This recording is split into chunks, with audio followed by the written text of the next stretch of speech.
Hello, good morning everyone, and welcome to the office of the Northern Ireland Executive in Brussels. We're pleased to host this debate on urban policy and locally led strategies in a new financial perspective as part of the European Week of Regions and Cities, together with our partners from Podlansky, Umbria, Heidelberg and the Peloponnese region. In particular, I would like to thank Nicholas Brooks, Executive Director Policy, the Conference of Peripheral Maritime Regions, for agreeing to moderate the discussion here today, and as well as our keynote speakers and our speakers who have come in from our regions to talk about their own policy experience.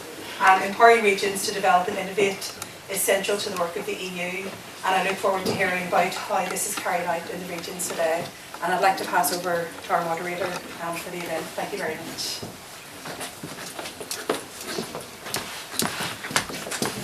Thank you very much. Thank you for the introduction. So my name is Nicholas Brooks. I'm Executive Director at the Conference of Peripheral Maritime Regions, and I will be your moderator for today. So this workshop is about essentially urban policy and locally led development strategies within cohesion policy, and I think this is a perfect time to be talking about these issues.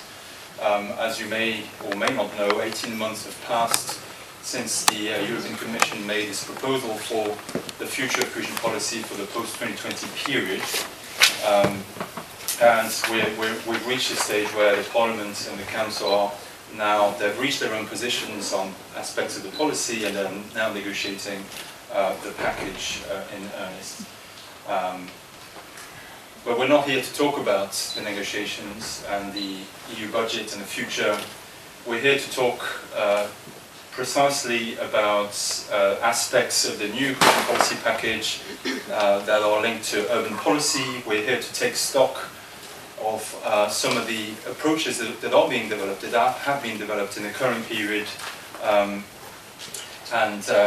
This is precisely why we have 5 regional panelists to talk about these various issues in a moment, and I'll introduce them a little bit later.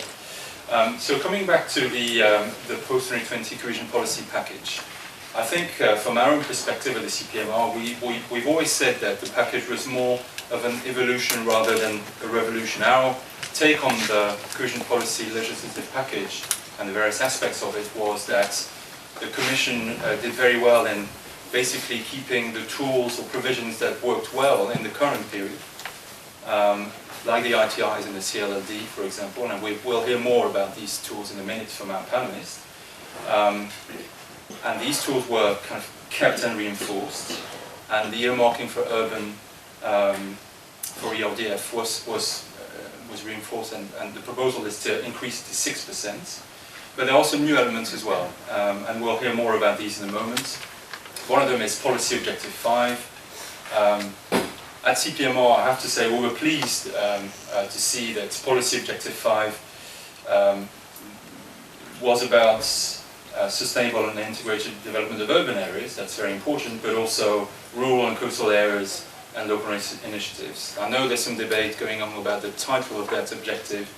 I don't want to go into that now, but you know, it's certainly a step in the right direction in terms of what this policy objective is about. And there's also the European Urban Initiative as well, which we'll go into in a minute as well.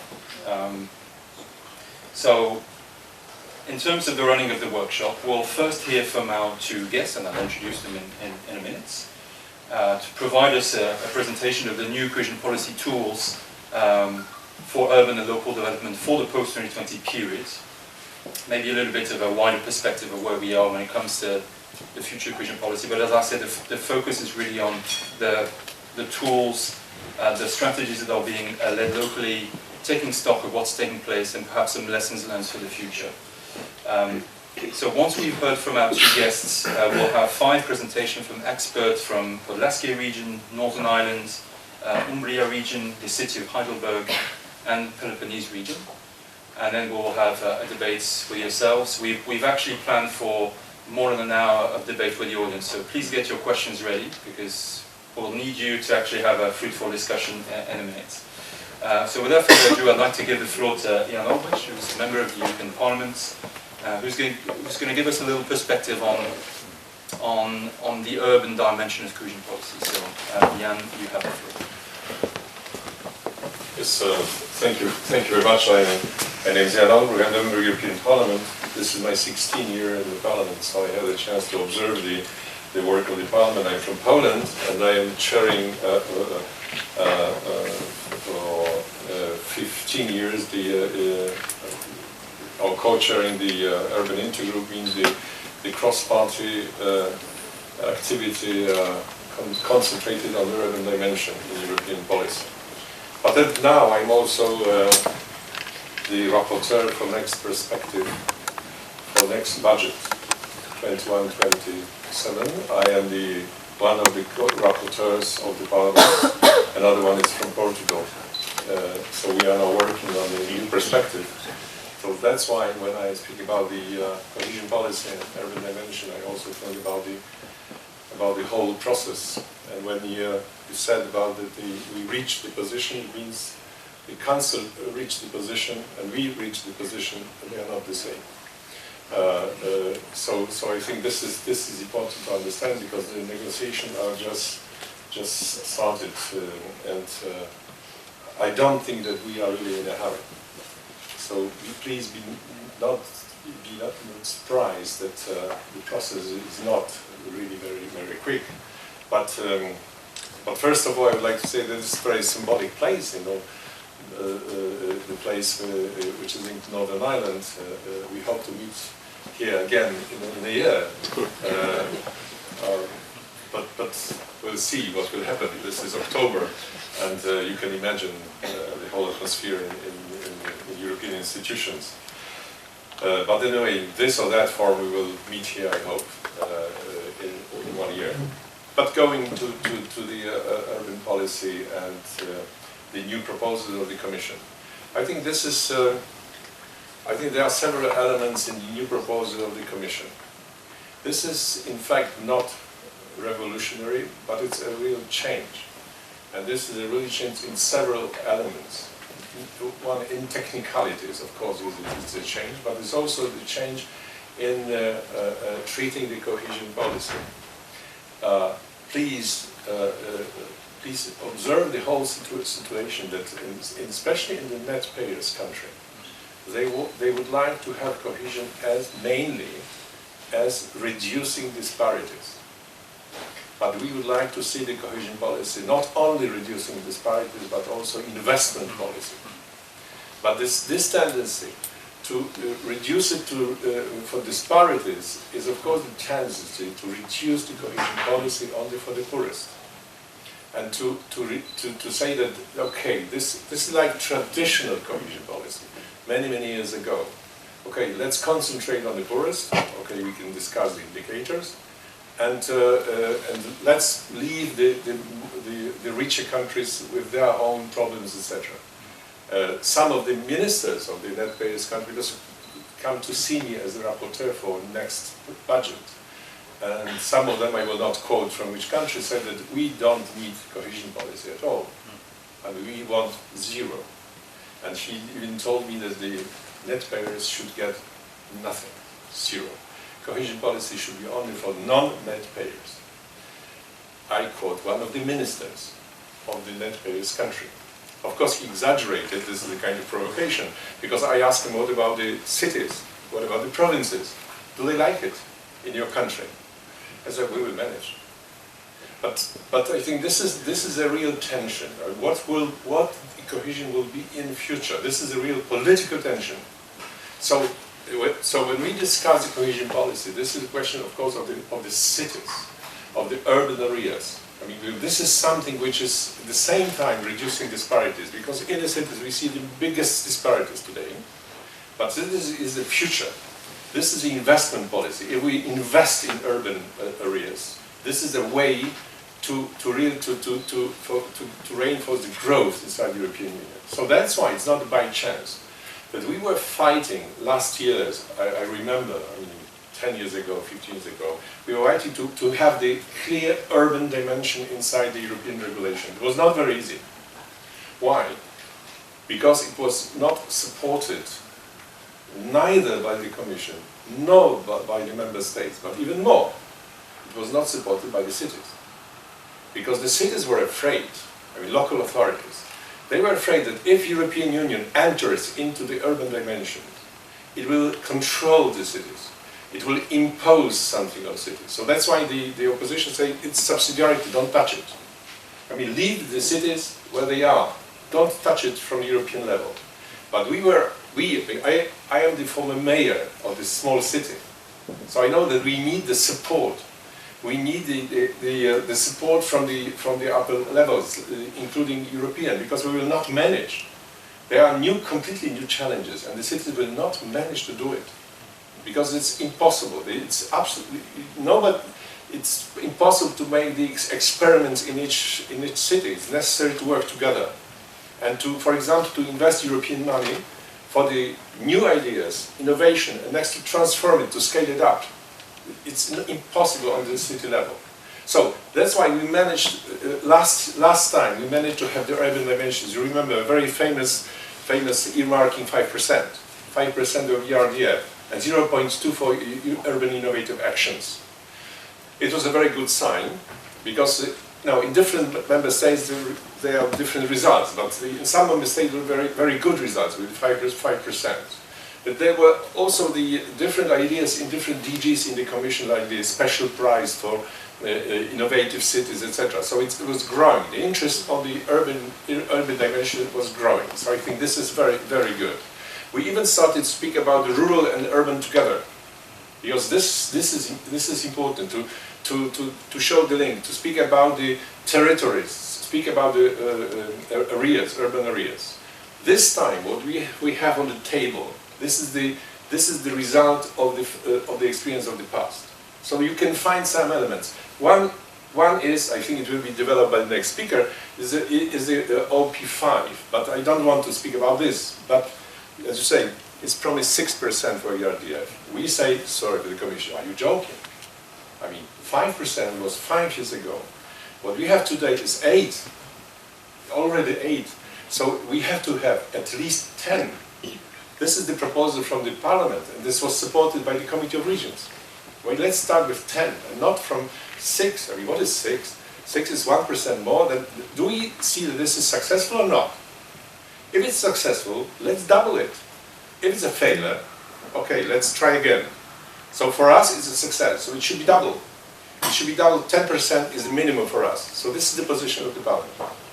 Next, I mean, the European Commission put several elements which were completely separated up to now. First, they included inside the regulation the URB Act.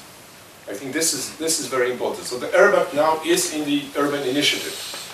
And this is European, this is obligatory, this is the regulation, etc. This we say, okay, this is very good, because URB Act is a good experience with the networking with the cities. You know URB Act, so it's not necessary to do that. Second element is the urban innovative actions. It's okay, so this is money for the kind of experiments made by the cities. So I think this is also a very good idea. It should be stronger, but anyway, okay, it's good if we follow. The difference is that the innovative actions is distributed and organized from the European level. It's not from the national level, it's not from the regional level, it's European level. So you know very well, this is the managing authority, which is the agency in Lille, so organizing the innovative actions. So this is good. This is the second element of the urban initiative. What it shows that the Commission, when they put the proposal, they were thinking of how to reinforce the whole system of distributing the knowledge, exchange of experience between the cities. Because this is in fact, URB Act and innovative actions is just, okay, let's take the good example, let's reinforce it, let's show it to the cities, let's scale it up. This is this kind of thinking. So because you know that exchange of experience is something which we are doing all the time, and you are doing all the time. I mean, exchange of experience through the different associations. But this is now based on the legal base. Exchange of experience means not only good experience but also the bad experience. The third element, which is interesting but not very clear enough for us, is the urban agenda. Because urban agenda, as you know, the proposal coming from the Dutch presidency, which was the proposal based on the Amsterdam Pact, which formally is the implementation of the new urban agenda by UN. By the way, our agenda was first, and the UN was second. But anyway, we are implementing the UN SDGs. But anyway, this is political issue.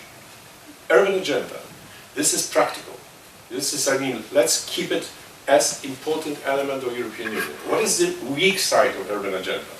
That this is based on intergovernmental elements and it's voluntary based. So the member states, they can enter or not. This is the first weak point. Second weak point is, who is the owner of urban agenda? Who is owner of the agenda and who is controlling urban agenda and who is supporting it? Who is responsible for urban agenda? Is it Commission or is it intergovernmental? I mean, when we see the documents from the Commission, which are published, okay, it will be managed by the Commission, but this is intergovernmental. When we speak to different people, it's not very clear who is responsible for urban agenda. So, what is the real goal of urban agenda? Because you know very well that we have partnerships. We have 14 partnerships working on different issues. Okay, what is the real advantage of the partnership? Is the multi-level governance. Because they are cities, governments, regions, European Commission, together, which is not very easy. So in each partnership they are sitting around the table and they are discussing, maybe first time, this method has been used. I mean, to prepare, to discuss on completely different language, trying to find the same language, trying to find the same conclusion, and next, to prepare the action plan. And what is the real purpose of the action plan? Is the action plan, the purpose is exchange of experience? It has been made by urban. It's made by the innovative actions. So if urban agenda is about exchange of experience, I think it's a waste of time. Urban agenda is to work together to change the system. I mean, because the cities are coming with the Commission, with the governments, and saying, listen, you cannot organize a system like this because it will not work in practice. In practice, it will not work. So the real issue from the urban agenda is to change the system, is to change the financing of cities, it's changing the regulations, it's in fact to reduce the obstacles in European regulations, in European principles. So this is the real goal of urban agenda.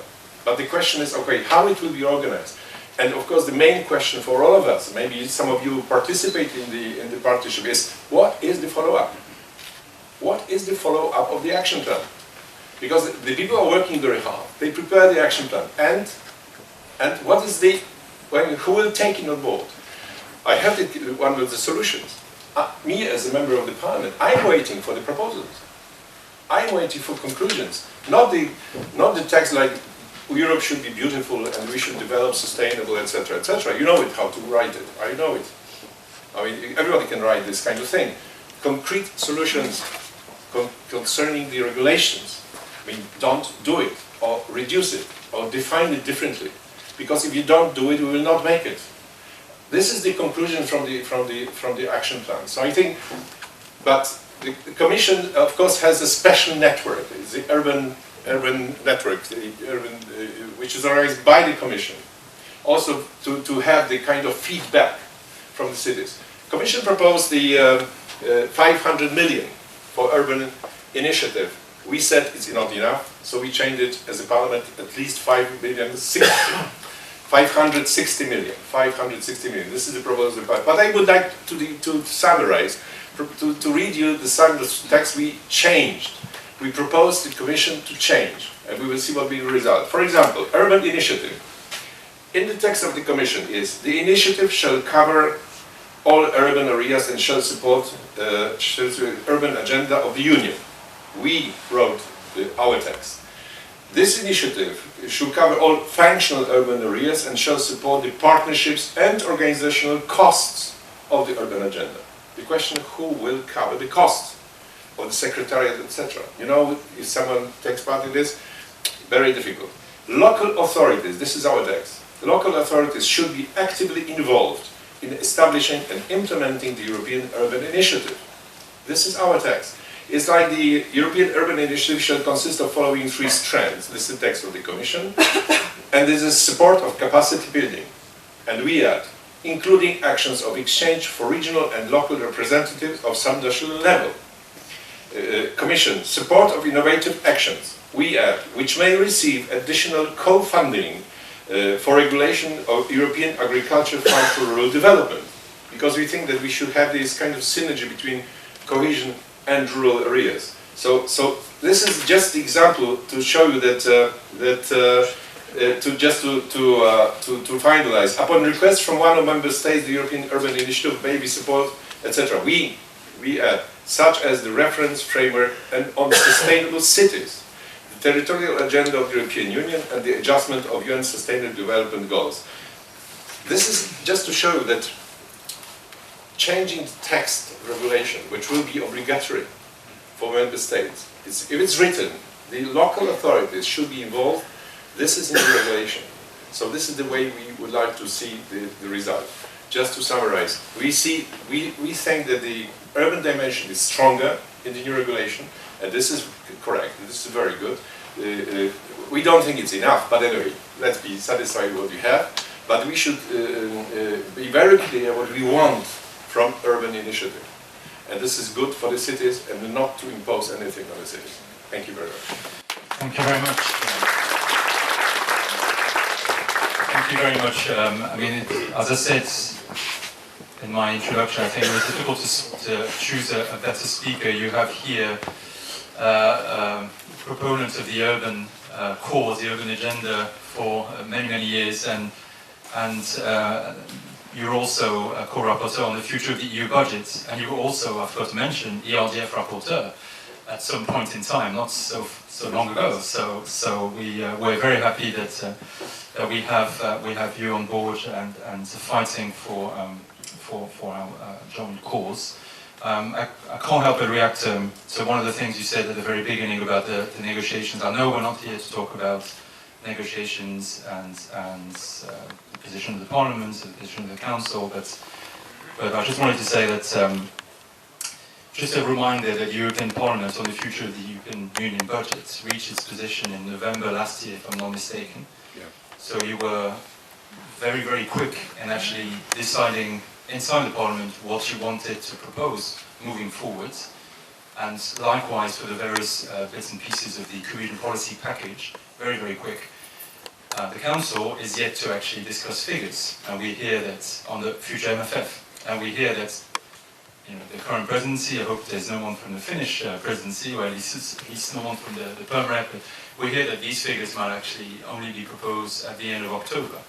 And they'll start with a reduction. It's very optimistic, very optimistic. And that's, yes, indeed, and that's actually the best case scenario. So just to say that, we're very happy that, Jan, you're here with us, and hopefully you can stay with us until the end. And I have to say, you've been very good at actually debating with regions, with associations like ours to actually take on board our proposals. So we thank you for being here. I'd like now to introduce our second guest, Katarzyna Szumielewicz from DG Regio. So we're very happy to hear too. So you're here to give us a little bit of a perspective on the new tool that Jan started to talk about, PO5, and perhaps a little bit about the ITRs and CLD. So you have the floor. Good morning, everyone. So my name is Katarzyna Szumielewicz. I work in DG Regio in the Polish unit. So we deal with regions. It's the geographical unit. But I'm here with you, and thank you so much for invitation. I'm here with you to tell you about the next perspective, but in particular to talk about policy objective 5, which is one of the 5 objectives that have been proposed in the draft regulations for the next programming period, starting post-2020. So PO5, it's a completely new policy objective. Now, what does it give to us, and why should we decide on its implementation? So I would say that PO5 gives us the best in cohesion policy. PO5 is the quintessence of cohesion policy, because it's about partnership, it's about cooperation, flexibility, adaptation, it's about effectiveness, but above all, it's about citizens' needs. That is why PO5 is called Europe Closer to Citizens. It offers a new mechanism using the tools that we already know, thanks to which Europe will be closer than ever to territorial needs and the needs of people. Now, cohesion policy plays a key role in bringing Europe closer to citizens. And PO5 allows to combine EU priorities with local needs, so with the needs of local communities, local municipalities, villages, towns, but also cities and metropolises. As I said, it's a new policy objective, but the tools that it promotes have been in use for several years, and member states know the tools very well. The whole regional policy after 2020 is to be more flexible. And again, PO5 offers the best dimension of this flexibility by allowing to combine different priorities, different programs, and different funds to obtain, in principle, the best investment mix for territories, for regions, for cities, and for citizens. Well, we all know that regional capitals, metropolises, are the drivers of growth and of the development of regions, of country, and of Europe. But there would be no cohesion policy if it was not for the local territories, for local communities. Because it should be the local communities that drive local development. This way contributes into the development of the whole region and the whole country. What is so specific about Policy Objective 5? Well, you might have heard that it's place-based, that it's about integrated approach. So I will tell you in more detail. Well, it really promotes taking investment decisions as close as possible to citizens. That's why we say it's place-based. It really takes into account the needs of a given territory, of a given place. By involving citizens in cohesion policy, it increases their awareness, their participation in cohesion policy, in EU funds. It increases their participation in Europe. It helps building civil society. We also say that PO5 is based on an integrated approach. What does it mean? Well, it means that, again, PO5 looks at a given territory as a whole. It takes a holistic, comprehensive approach. So it analyzes the needs and potential of a given area in a cross-sectoral manner. And it provides responses to the challenges in a cross-sectoral integrated manner. So sectoral solutions are no longer sufficient. Each territory has complex needs that are related to one another. And only this kind of cross-sectoral comprehensive approach that takes into account this complexity of given territory can be efficient. This brings us to another expression, we might say, that we associate with Policy Objective 5. This is the functional area. So this approach is based on functional areas. And again, it promotes thinking beyond borders. It promotes cooperation outside the administrative boundaries. This kind of approach, what is important from the cohesion policy point of view, increases effectiveness of support under cohesion policy. And again, it increases awareness and commitment of citizens to local investments. Now, the functional area approach also helps to avoid situations where one area has negative impact on the other area, because the needs of the area that is next to our territory are also taken into account. Cooperation within the functional areas supports building the capacity of local levels, exchange of experience, building partnerships, dialogue, cooperation, and trust. It's also about, PO5, it's also about urban areas, and here I will talk very briefly. It's about urban policy, and at this moment it's not so important how we define the specific objectives, because policy objective 5 is really about all territories. It's about urban functional areas, so cities, towns, small villages. It's about rural areas as well, coastal, you name it. It covers all. Well, the urban dimension, as I said before, recognizing the role of cities, metropolises in the harmonious and polycentric development of regions in Europe. But also the need to ensure sustainable urbanization and to strengthen urban-rural linkages. So the big metropolises function well with the links to urban areas that are surrounding them, with the links to small and medium cities that are surrounding them. They complement each other. Now, it's fair to say that, well, more and more people live in the cities. It is in the cities that the challenges are concentrated. So, by challenges we mean pollution, traffic, congestion, transportation, access to services, access to employment, education, health services. Those challenges are concentrated in the cities. And again, addressing them, providing an effective response needs an integrated and cross-sectoral strategies that will be planned for functional urban areas. Speaking of strategies. Well, the strategies are crucial for PO5. All interventions carried out under Policy Objective 5 will be based on strategies. We can speak about local strategies for really small local areas, small communities.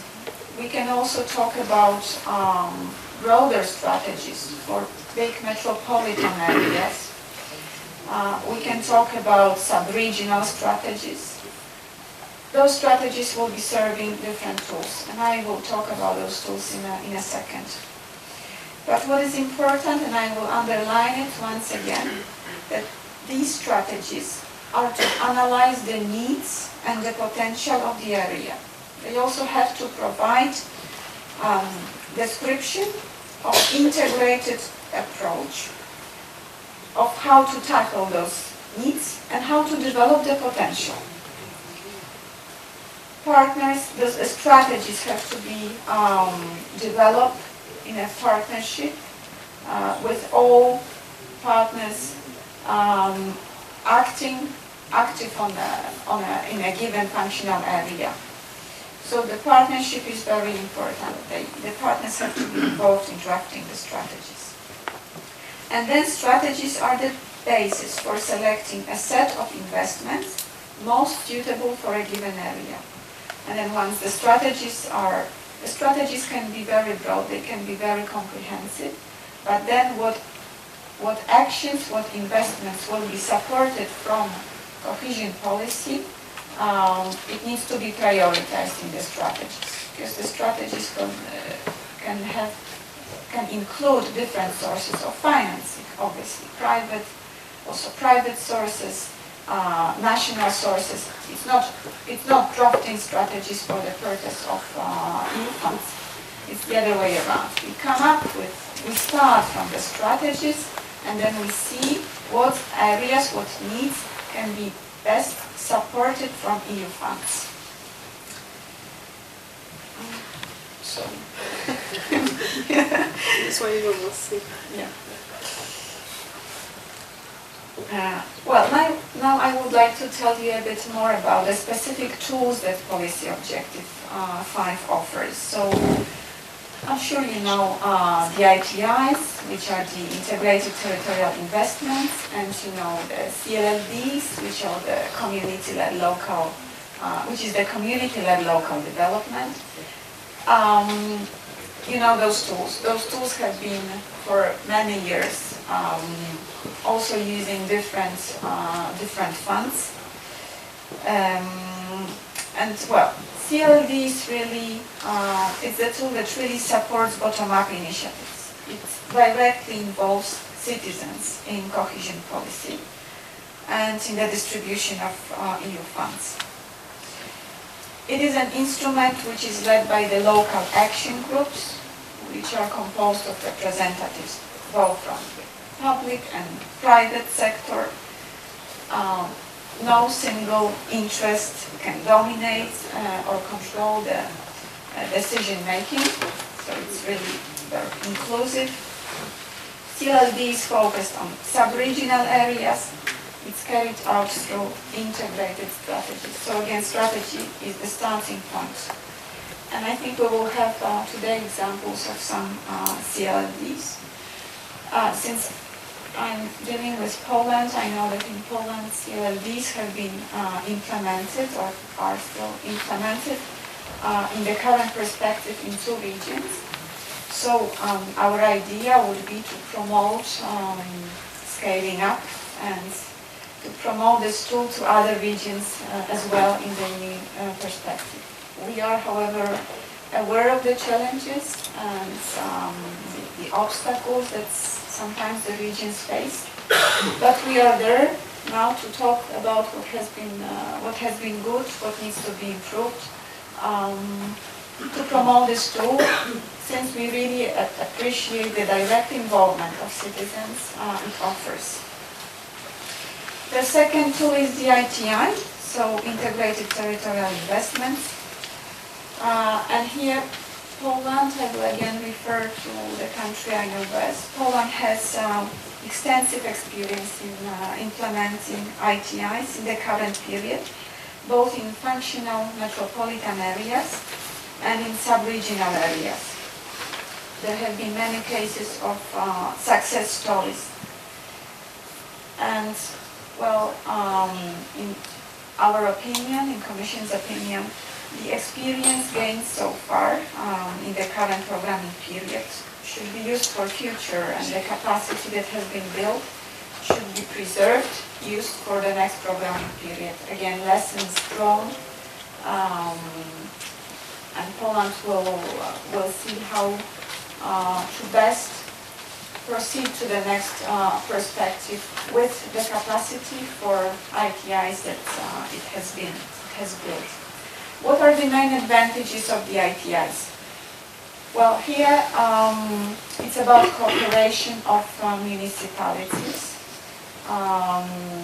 In Poland, it's typically the urban area with surrounding municipalities.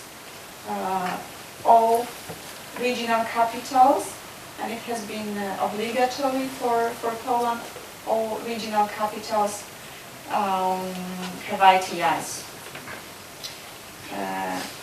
So it's again cooperation, partnership, dialogue, discussing investment needs together, developing a common strategy for the functional area, building trust, building cooperation, building capacity.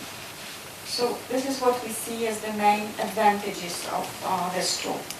And I would like to also stress that although very often ITIs are implemented in urban areas, they can also be implemented in rural areas. And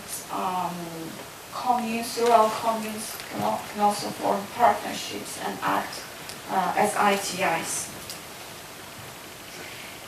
Now, about partnership. PO5 is really about partnership. It gives everyone a chance to participate in cohesion policy. So even mayors of small villages, of local communities can be involved.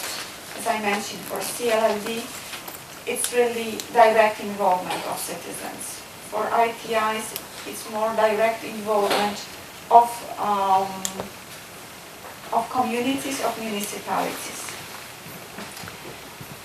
And I would like to tell you that it is now time to act.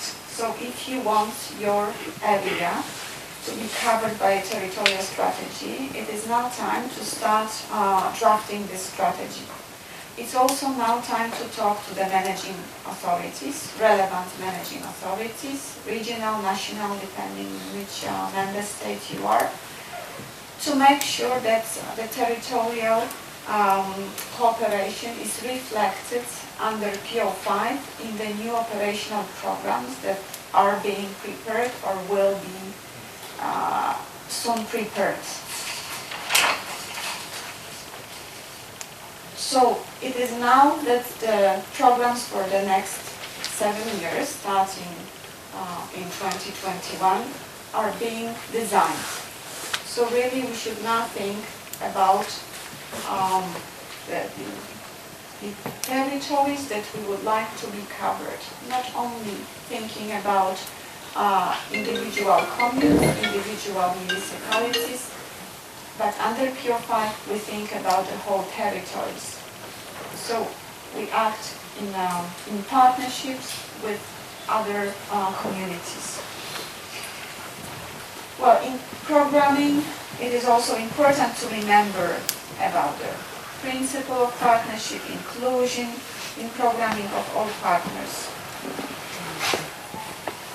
We should also remember, when it comes to programming, that the ITIs and CLDs allow for lots of flexibility, and they allow for implementation of thematic concentration. So again, the strategies can be very broad. And they can draw from different funds, different priorities, different programs. When they draw actions planned under POs and respecting the enabling conditions, they can also be part of the strategies. So I would like to really underline the flexibility of those two tools. So, ladies and gentlemen, let's make the most of the new opportunities that the policy objective 5 brings. Let's use the tools that we already know, that we've tested. Let's scale them up, and let's build civil society that can consciously shape territorial cohesion in the regions. Thank you so much. Thank you. Thank you very much for this broad perspective of the new tools that are at the disposal of national authorities, the ESI funds in the next programming period. It's time to act. I think that was one of your messages. I think don't wait until the end of the negotiations to start designing those strategies. And I believe a couple of our panelists at least are already thinking about possibilities when it comes to those strategies. So thank you very much for this broad overview.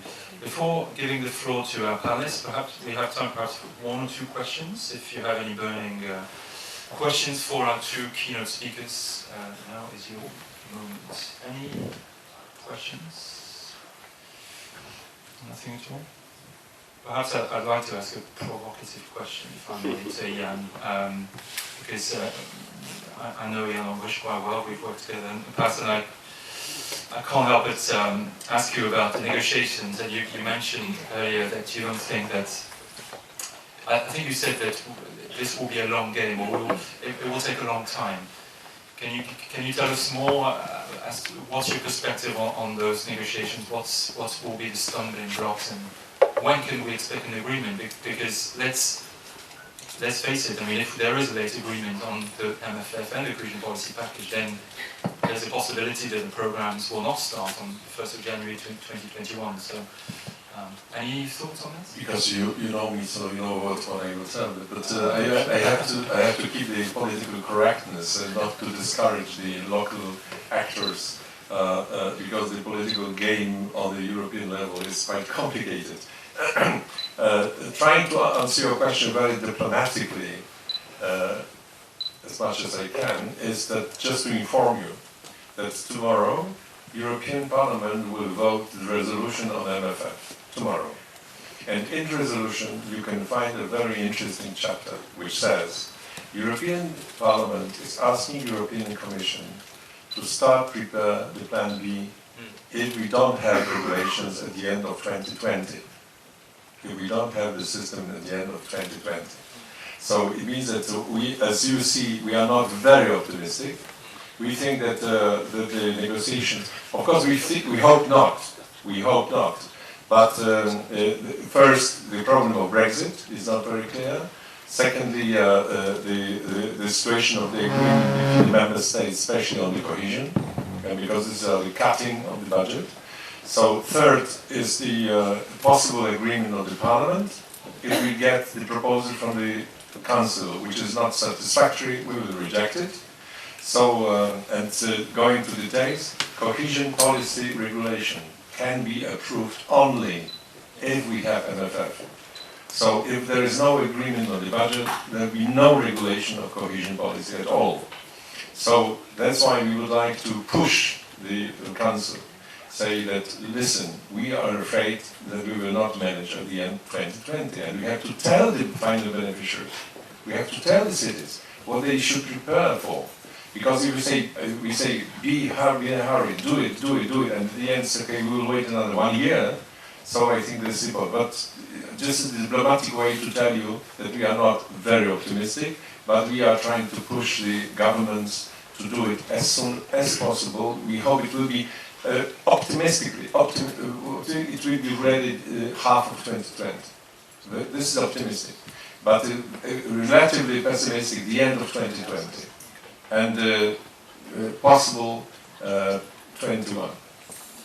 Thank you very much, Jan, for these words and for this diplomatic answer. I think you've touched on the points that we were all concerned about, so thanks very much for that.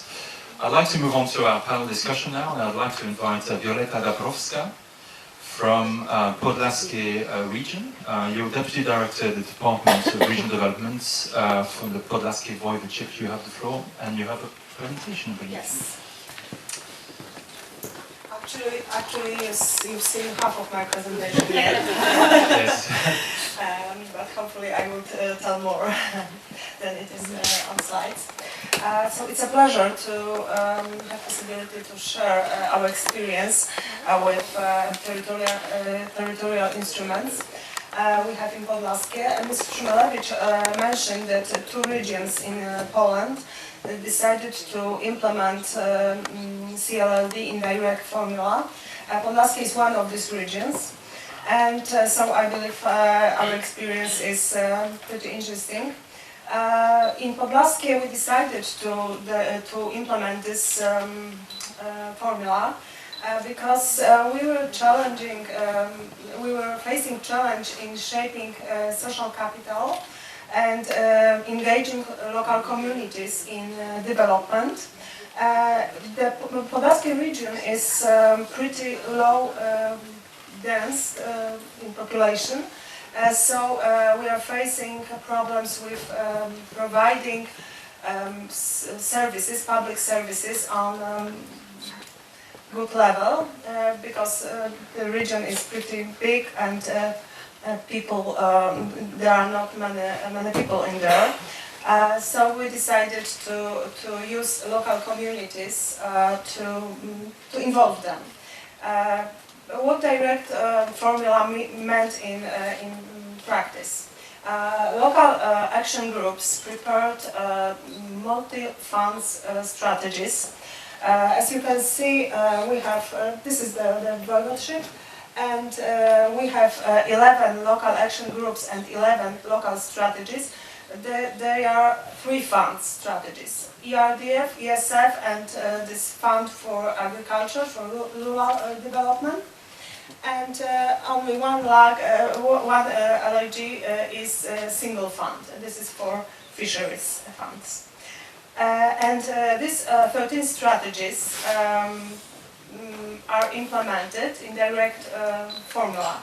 It means the local action groups are responsible not only for preparing the strategies in partnership, as it was mentioned, but they have more responsibilities. They are responsible for preparing the schedule, for call for proposals for projects.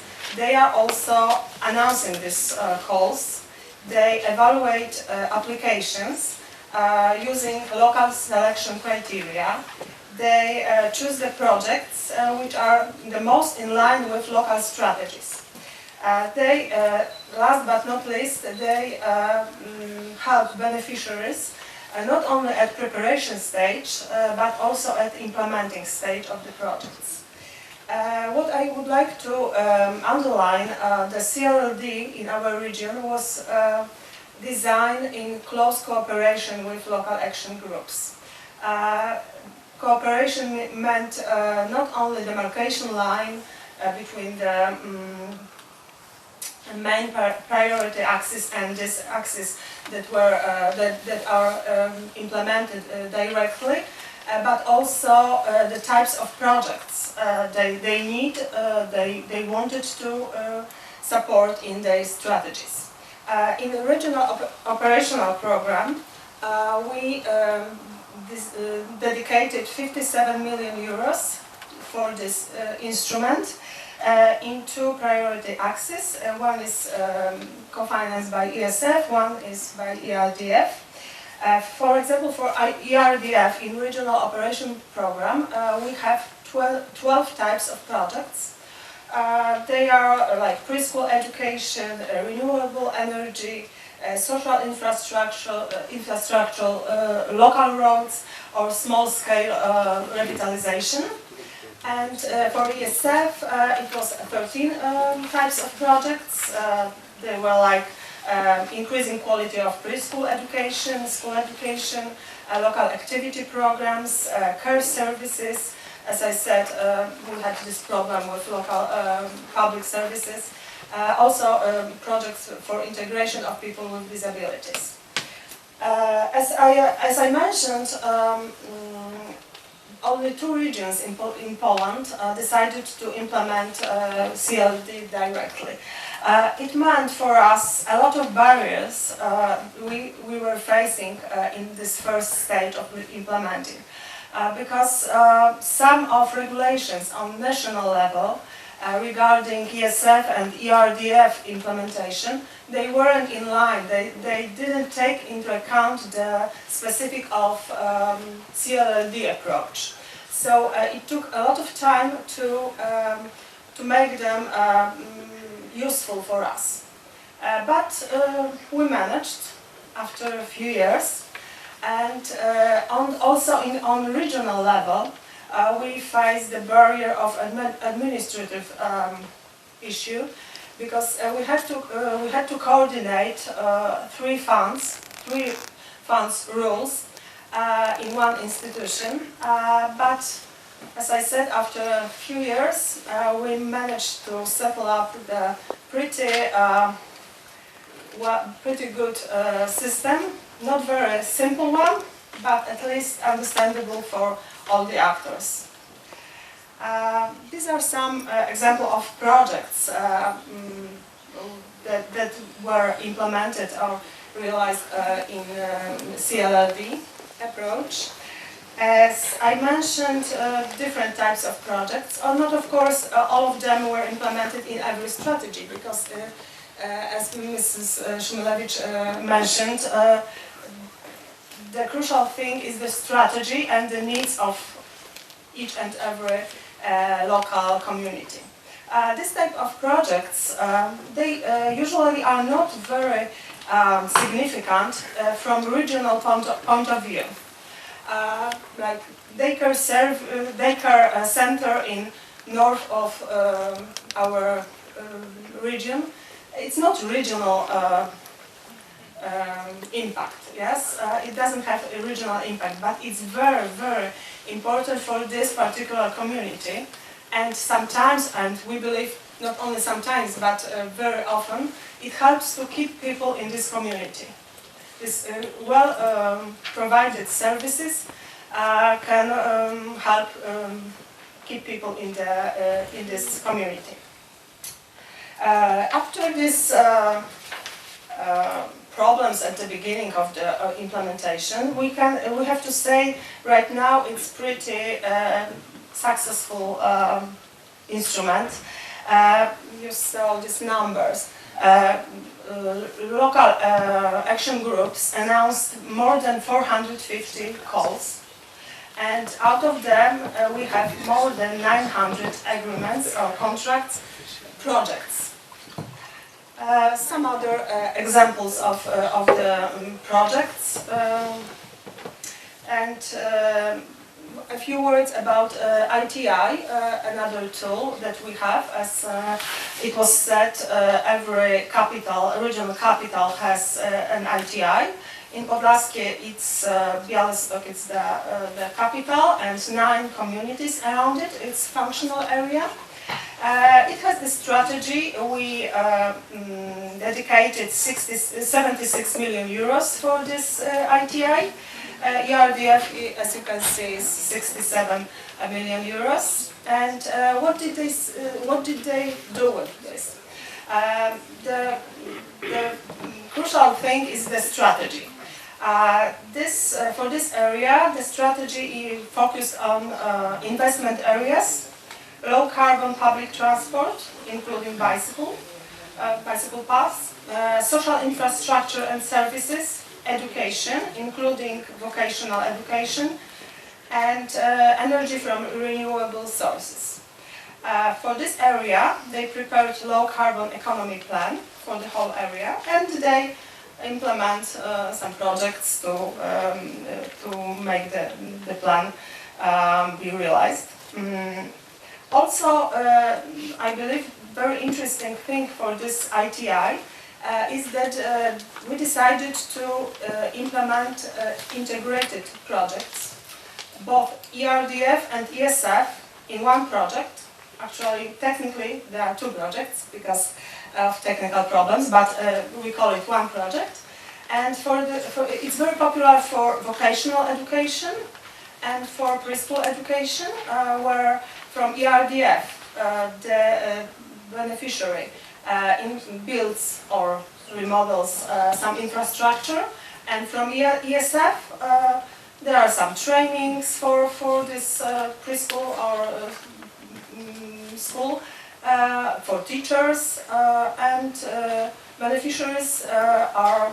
I believe these projects give added value, because they are integrated at the same time, at the same target. We believe in this kind of projects, although there are some technical problems with this, because it's pretty new in our region. So about the future, I believe we will talk a little bit later. These are some examples of the projects, and future we will talk. Thank you very much. Thank you, Violetta.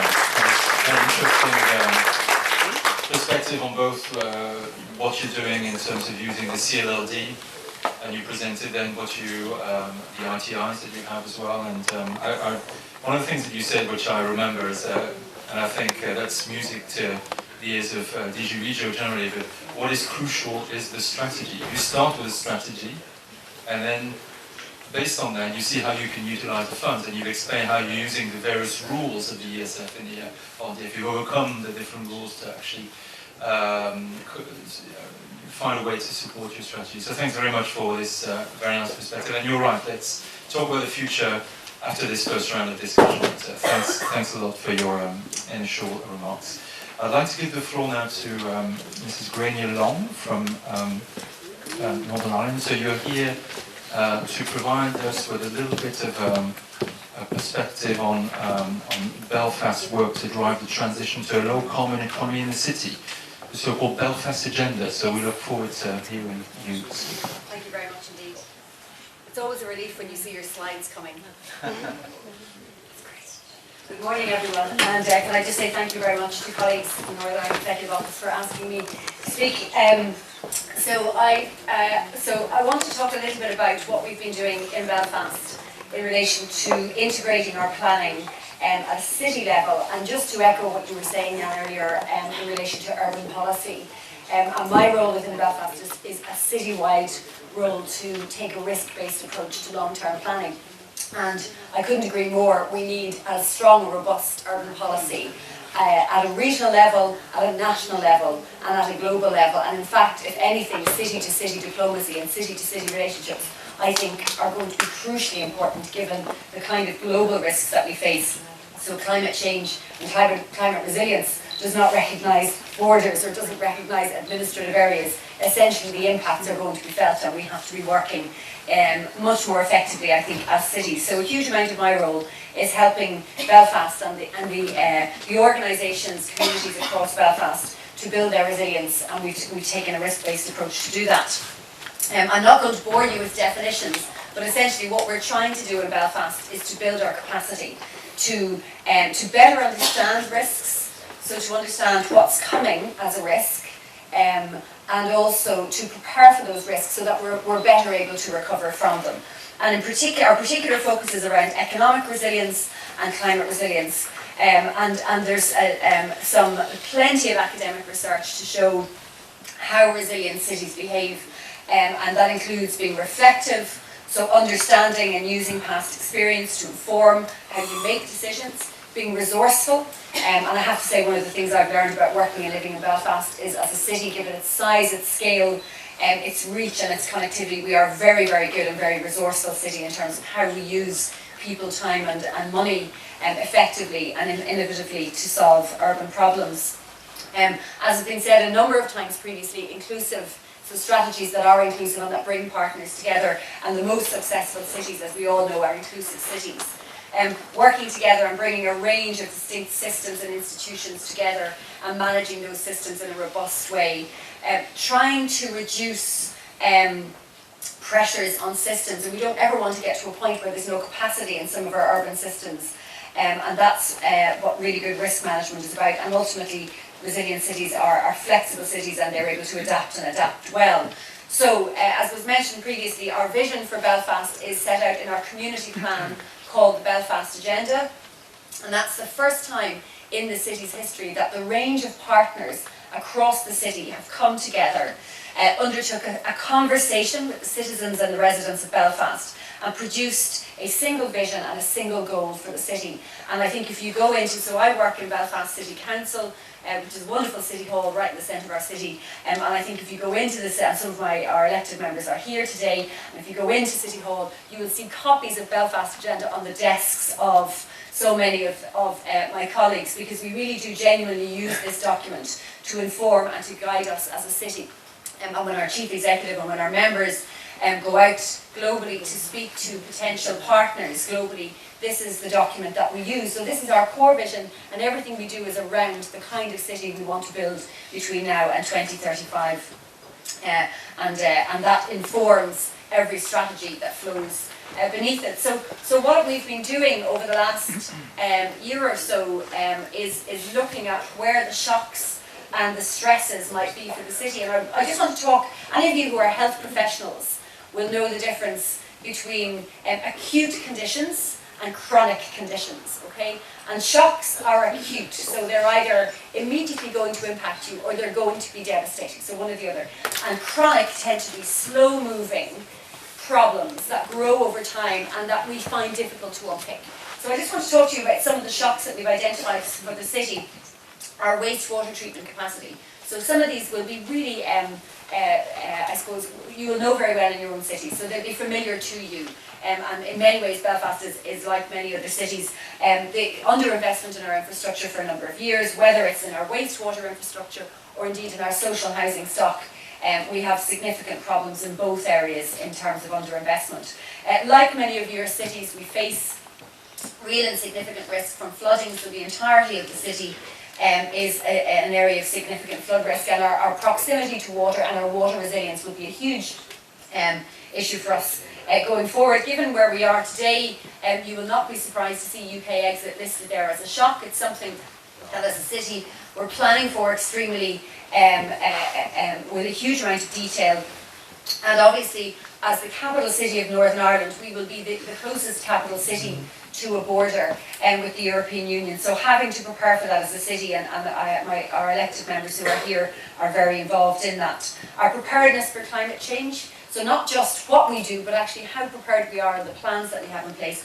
And also our cyber resilience, our ability to withstand attack, are some of the areas that we've looked at in terms of acute shocks. And on to the longer term stresses, and I'll go through these relatively quickly because of time. I'm happy to answer questions. How our population changes between now and 2035. We're one of the youngest cities in Europe.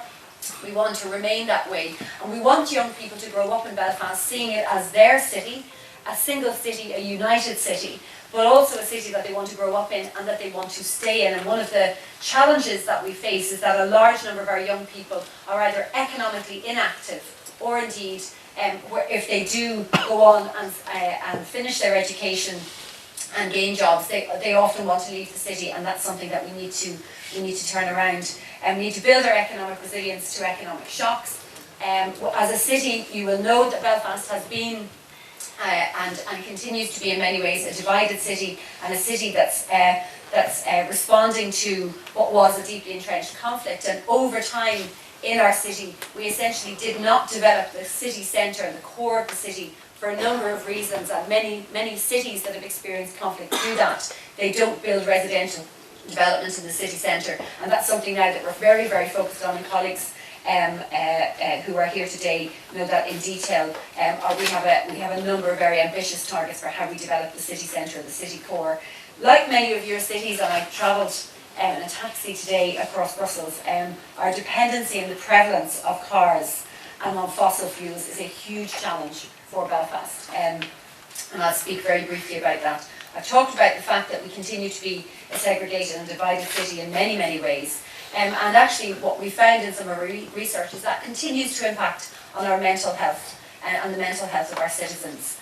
And finally, and I'm going through this very quickly, but the governance and the financing of risk, and how we fund, and this is ultimately what I'll come on to, but how we fund some of those big strategic risks are really important. But what I wanted to show you today is there's method to all of these strategies as have been talked about. What most cities have to do is we have to sit down and we have to talk about the long-term strategic risks, fit them within an urban planning framework, and then move as quickly as possible. And some of the levers we want to use, and this is still something that we're working off, is to focus on specific areas, whether it's climate readiness.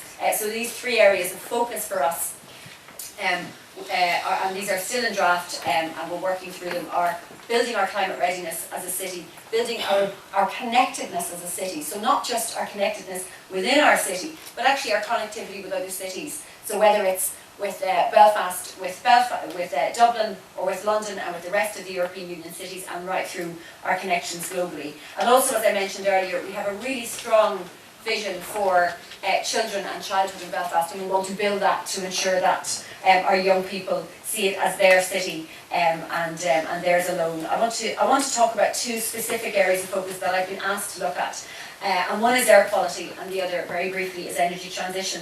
So you might recognise this slide, any of you who understand issues of air quality, and this is taken from the UK Clean Air Strategy, but essentially what it tells you is the sources of pollutants in our air.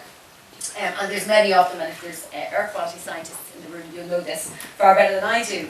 But what we wanted to do in Belfast is to understand not just the sources of pollution in Belfast, where they are and how we measure them, but actually understand that in real time, so that our residents and our citizens can actually take decisions about how they get around the city, when they get around the city. So one of the issues that came up in a number of consultations in the last year or two has been parents concerned about how they get their children to school, and if walking your child to school actually is going to make their children less healthy. And of course all the data tells you that's not true, but I understand entirely as a parent that intuitively you feel when you're walking through pollution, would it not be safer and healthier for me to be on a bus or in a car, and actually the data tells you it's not. I won't go through all of this text, you'll be delighted to hear. What it essentially tells you, and I'm happy to share my slides, is it goes through the governance essentially of air quality management in the UK. The national UK government sets the air quality standards, and those are taken from obviously the EU directive at the top of the screen, and then those are applied locally through the Northern Ireland government, and as the local authority for Belfast we measure and monitor air quality. That's really all you need to know. What we did was we worked with the UK Space Agency, and some of this was helped and enabled through various sources of European funding, and what we began to do was to map air quality in real time throughout Belfast over the course of a number of months, to understand the background air quality and then what the live data shows us. And any of you who've been to Belfast, and my colleagues here will know, this maps, for example, a journey on the 30th of October 2018 from the Mater Hospital to Belfast City Hospitals. These are two hospitals in the city, and they're very central, and it maps and shows the level of NO2, so carbon NO2 exposure over the course of that morning, the morning commute being 7 to 9 a.m. And what it shows is the car and cycle potential exposures are nearly identical, and it shows some of the major challenges that we face. What our study found, though, is that there are 4 steps in the pathway linking air pollution with health impacts. And one is the concentration of pollution. That's a major issue for our city. So it's 20 to 11 now. If you were to be in Belfast right now, you'd say, she's lying. This is a beautiful city with no cars. Where are all the cars? Actually, as a city, we have extreme issues of air pollution and congestion for 2 hours in the morning and 2 hours in the evening. And the difference between the most congested and the least congested bit of the day actually puts us in the top 25 cities globally for congestion because of the way that's measured. So in other words, it's the extreme differences. So if you're walking for one of those 2 hours, or at any point during those 2 hours, the concentration of pollution is really, really important in terms of health. The exposure, so the time in which, so if you've got a 5-minute walk compared to a 45-minute walk, it makes a difference. The intake rate, so if you're running, or if you're walking, or if you're in a car, remember children's lungs are much, much smaller, so children breathe, babies breathe 4 times, sometimes 6 times more rapidly than adults. So again, that makes a big difference. So all of that data really gave us some rich information about the importance of modal shift, getting people out of their cars, getting them onto streets, the changes to our traffic policy, changes to, and the importance for us in Belfast of really challenging ourselves and being ambitious and going beyond national targets, UK targets on air pollution, and actually going beyond EU targets. And we need to set ourselves the kinds of standards around WHO standards, and those are the kind of ambitions that we want to seek. But it also allows us to work with citizens so that they can take informed choices about how they get around our city in the interim as we clean up our air. And as I say, it also then allows us to use some of this data in a major EU project, which we are part of, working with a number of cities and in partnership with Queen's University Belfast, so that we take that data and we then put it alongside other data as part of the Human Exposome project, which is, some of you may know, is a European Union-wide project where we're trying to understand and move away from this idea of one exposure leading to one disease and understanding the health system in a much more holistic way. And I'll move towards the end just to talk very briefly about energy transition. So this is a major priority for us in the city of Belfast, and working and finding ways in which we generate and make best use of energy development. And this project is called GenCom, so it's Generating Energy Secure Communities. And what it enables us to do is to use renewable energy in a much smarter way. We need to find new ways of storing excess renewable energy, and this allows us to do it. It's a prototype that's being developed to store hydrogen through energy capture and use it to fuel buses. And we have a number of projects and prototypes ongoing. What I should say, by the way, Northern Ireland has a very good story to tell. We have exceeded our national targets on renewables, so more than 40% of our renewable our electricity sources now comes from renewables, and we have ambitious plans to go well beyond that. And in fact, there was some very interesting discussions in Council in the last few weeks about setting targets for carbon for the city. I've put this down mainly because our elected members are here and they're my boss and they haven't signed this off, so I have to call this a draft vision because it's their vision.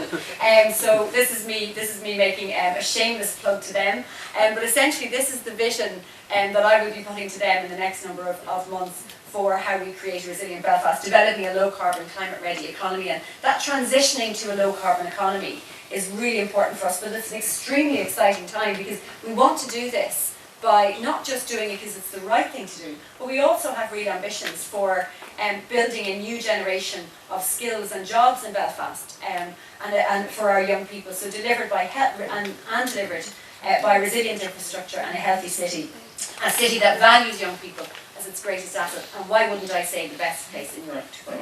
Thank you. Thank you.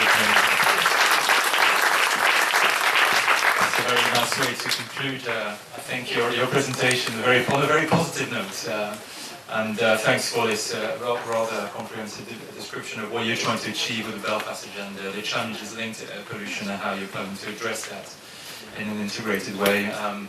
I mean, one of the things that perhaps we'll come back to is the challenge of funding, but of course there's a shared prosperity fund around the corner, apparently. As you may know, the CPMO has done some estimates as to what the UK would be entitled to if it remained a member of the European Union by way of structural funds. And this is very ironic, of course, but we foresee quite a big increase compared to what the UK currently receives. So it's interesting that, but actually they would be entitled to more European funding by way of structural funds. But anyway, this is not the place and time to discuss it. Perhaps you have a thought to keep that for later. Thanks very much. I'd like to give the floor to Lucio Capolizzi from Umbria region. You're going to speak to us, Lucio, about the experience of the urban agenda in Umbria region. So you have the floor. Thank you very much. Well, first of all, I would like to describe you where is our region, because we forgot the first slide. So, Umbria is a small region which is situated just in the center of Italy. It counts less than 1 million of inhabitants population, so it's a small one. In the urban agenda, I moved 5 cities, the 5 biggest cities of the region, but obviously we don't have a very big city. So the size of these cities which I removed span from the biggest one, which counts about 160,000 people, to the smallest, which is around 40,000. So the experience is implementing urban agenda in cities which are medium, small size. And so something different than metropolitan, of course, setup. But probably interesting just today. Okay, we have allocated about 33 million, most of them from RDF, of course, but something from ESF even, dedicated the latest to social inclusion.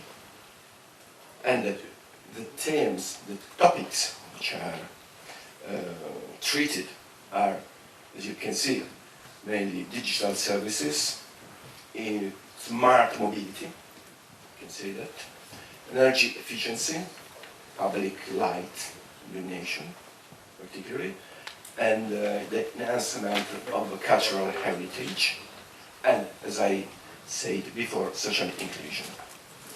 So we tried to construct an integrated development program involving the 5 cities that I mentioned before.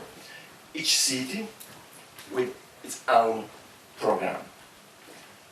But the most important for us was to launch a challenge, a gamble for a new way of thinking cities and planning their policies. Because usually in the cities, the municipality administrations, they are more friendly to design small interventions, public works, to build something, which are very useful, of course, or very high design, how to regulate urban development.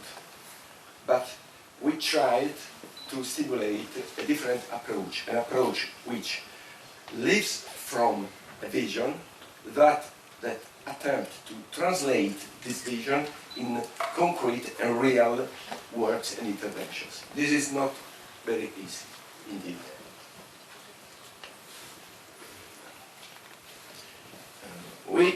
We needed a long time for the programming phase. That's why the program at the first 2 years was seen as a very slow program. But it was a good time not to waste it, we can say, because in the end we could see an acceleration of the implementation, and in fact we could achieve the targets for the expenditure both and implementation targets, which were fixed, by the end of the last year. And in this target we could certificate the sum that you can see there and have those results, especially the first intervention which was implemented was intervention related to energy efficiency, and we could save this 1.64 gigawatt.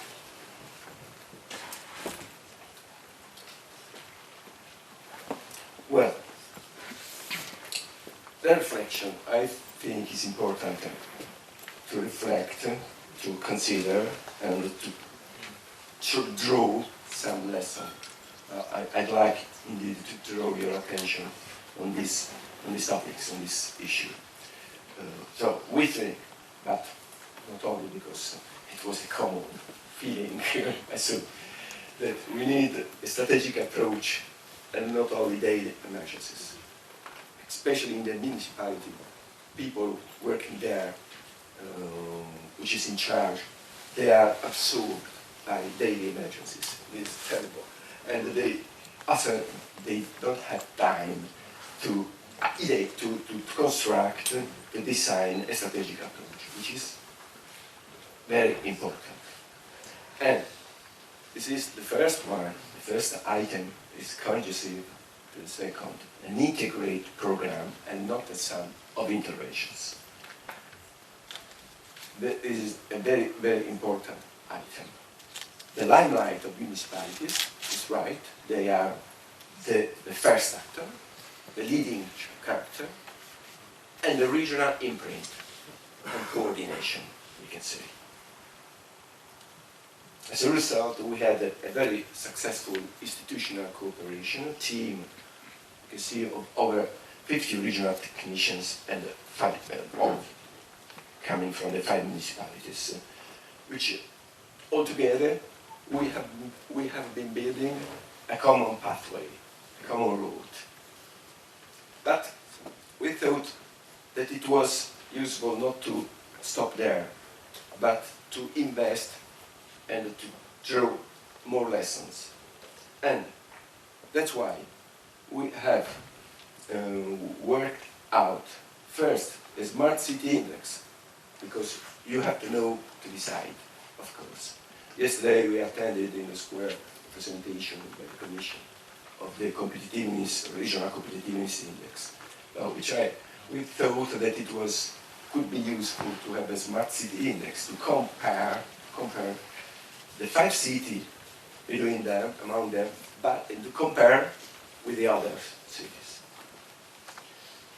Sharing the experience with other foreign regions in a partnership, and we had several opportunities to discuss with people coming from other countries, from Sweden to Romania, and thematic workshop we call LUCE, which is the acronym with Italian, urban workshop. What is this? People which are working in carrying out the urban agenda interventions, they discuss together how to do, what could they learn from their work and what could they propose for the future to deepen the topic. This is the Smart City Index, and these are, as you can see, the five cities under different topics: infrastructure, sensory service delivery platform, services, smart citizen, strategy and planning, and the position of each one of them. Often the biggest city, which is Perugia, is at the first place, as you can see, but often, but not always, you can see. It's normal. Anyway, these are the workshop. I want to focus, I want to underline this because it's a very important and very participated work that we are doing. We have had 4 workshops, 32 days, 60 participants. At the beginning, we were not sure that could be so participated, that people could be involved so easily. And actually, we had a surprise. We were surprised for that. So, we want to foster, we want to promote the dissemination, the territory of this new administrative culture and innovative approach in a way that it will remain and it will not be only something for the moment because the region says them, so you have to think in a different way, and so they will say, okay, let's do that, otherwise it will not receive resources. And we want this new culture will be embedded in the administrative behavior of these people. We think this could be one of the biggest results we could achieve. Lesson learned in the end, of course. Well, so concentrating from urban regeneration to urban vision, and from individual intervention to the planning of coherent actions, living from coherent with a precise vision of the city. For that, you need an administrative capacity and enabling conditions. You cannot afford this task. You cannot do that if you don't have high administrative capacity, and we don't have always in my region and in my country, of course. And encourage investment in multi-level governance, also through reward mechanism. We allocated some resources just to fund projects that put together different municipalities to work together for some public service and to improve and strengthen a technical and political coordination. This is not easy, especially for the political coordination. Everyone wants to rule his own city alone, but insist in this work together in a structured way, not like an island, of course, and think in a unified way the strategy, operational program, management framework, and then integrated operational program of intervention. And what is our daily pain, I think, not only the management and control systems, which should be, but we know that, more streamlined and simplified to allow a better urban agenda implementation. Okay, I tried to recover some time. Thank you very much for the attention. Thank you very much, Chair. Thank you for this direct experience of the urban agenda in practice at regional level. I think when Jan mentioned earlier who owns the urban agenda, I think you've got part of your answer there. I think this is the urban agenda in action in many ways. And I thought that was very, very interesting. Also, your slide about lessons learned for the future. Perhaps I'll ask you a question after this first round about what you're planning to do for the next period, but well, that's for a little bit later. Our next speaker is Christian Scholl from the city of Heidelberg. And I'm very happy to give you the floor to speak a little bit about, again, the urban agenda, the value of partnership, as you see it as, I think, using a little bit of EU jargon, as a more developed region, or a city in a more developed region. So you have the floor, you can use the microphone here, or stand here, so Yeah, thank you, Mr. Brooks. I would like to present today the situation and the challenges that we are facing in the city of... You've got a challenge right here. in the city of Heidelberg. As Mr. Brooks already said, Heidelberg... Okay, again, I would like to present you today the situation in Heidelberg and the challenges we are facing there. As Mr. Brooks already said, Heidelberg lies in a more developed region of the EU, in southwest Germany, and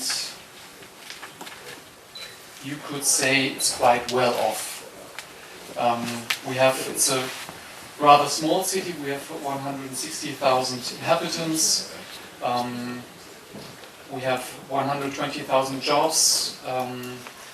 The city is famous for its university with 30,000 students and a lot more in some private universities. And we have outstanding medical care. We have a lot of clinics there. And what is important is that we are a hotspot of tourism in Germany. You can see a little bit the famous old town, and there's also a famous castle on the hill. So we have 12 million visitors per year in our city.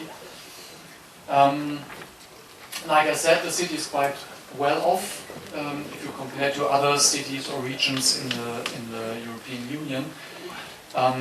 What probably had an impact on the fact that for a long time the city didn't apply to funding programs of the EU.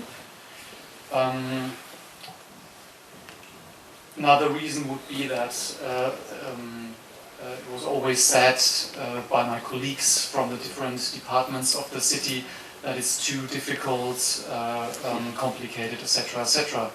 But as the other speakers already said, of course, also Heidelberg, as a richer city, is facing more or less the same problems as other cities or other regions in the EU do. One of them, of course, is the digitization. Therefore, we have developed a smart city vision, which will later be part of a greater urban agenda.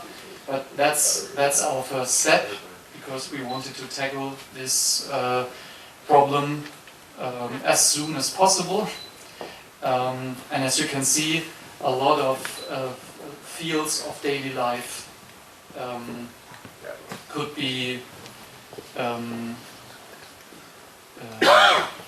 submitted under this vision. like, for example, the traffic, tourism, of course, but also environmental problems, infrastructure. For example, we are building Germany's first communal broadband net in our city, and of course also health care. I mentioned already the clinics that are very important in our city. We also have a lot of open data projects meanwhile in Heidelberg. For example, we are developing different apps. One routing app for people with disabilities, for example, to get along through the city, which is especially important in the older parts of the city. Also another app for the forests and the parks and all that stuff. So that's what we are doing here. Of course, we are facing other problems. My colleagues already have talked about, like the energy transition, the mobility changes,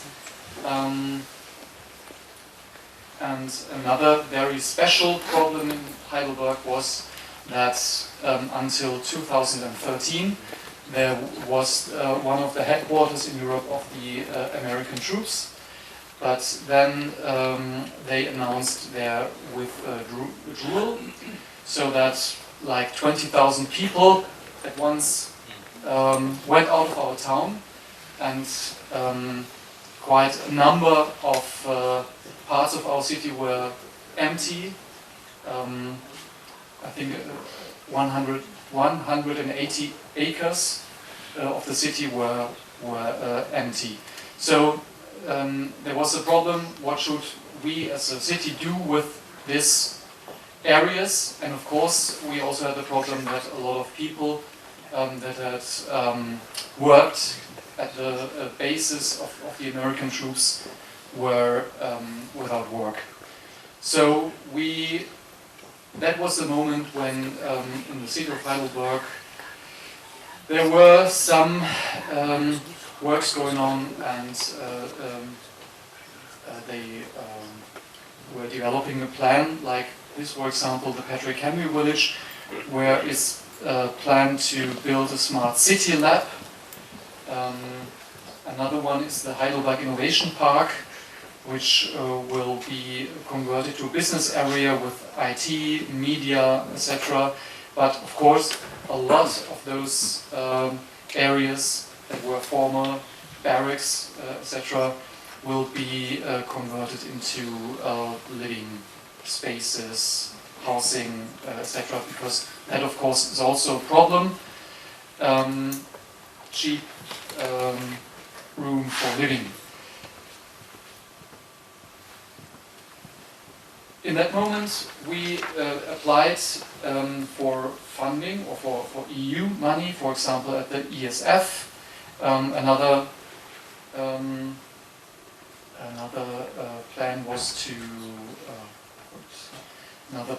to apply for RDF, because in that Heidelberg Innovation Park, for example, they built a bio-organic center, like scientific center. So we got some money to build up these areas and to convert it, which was quite good, of course. But now we try to put all those measures, like the conversion of those areas, like the smart city plan that I talked about before. We try to put it into a greater city development action plan, or so-called urban agenda that is now under development. They just started. And of course, we will also think about low carbon economy, because, like I told you before, we have 12 million visitors each year. and most of them are from not from Heidelberg or Germany or whatever, but they are from abroad, from China, from Japan, from the US, from the UK. So most of them are taking flights to Germany, and they only stay at Heidelberg for like 1 or 2 days. Yeah, of course, there has to be done something. So that is our plan to do something in the field of sustainable tourism, and that is why.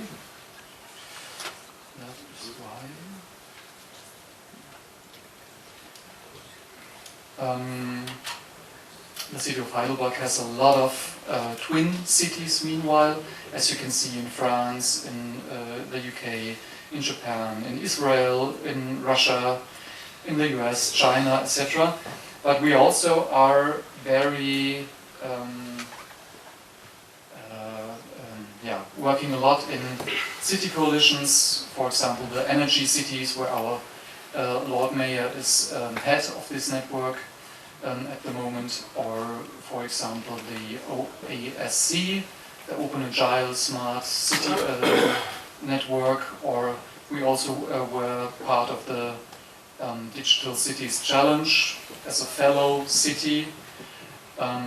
So we try to get in contact with other cities, try to develop together some actions,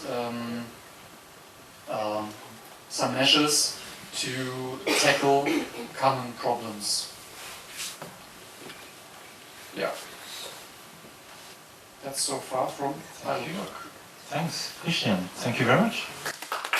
Thank you, and also first of all, thank you, because I understand you're a little bit overworked at the moment, so we very much appreciated you could be here with us today. And thanks again for this perspective in terms of implementing an urban agenda and the partnerships you described between the city of Heidelberg in Europe and beyond. And our last speaker now is Antonios Psarakis from Greece, from the beautiful region of Peloponnese.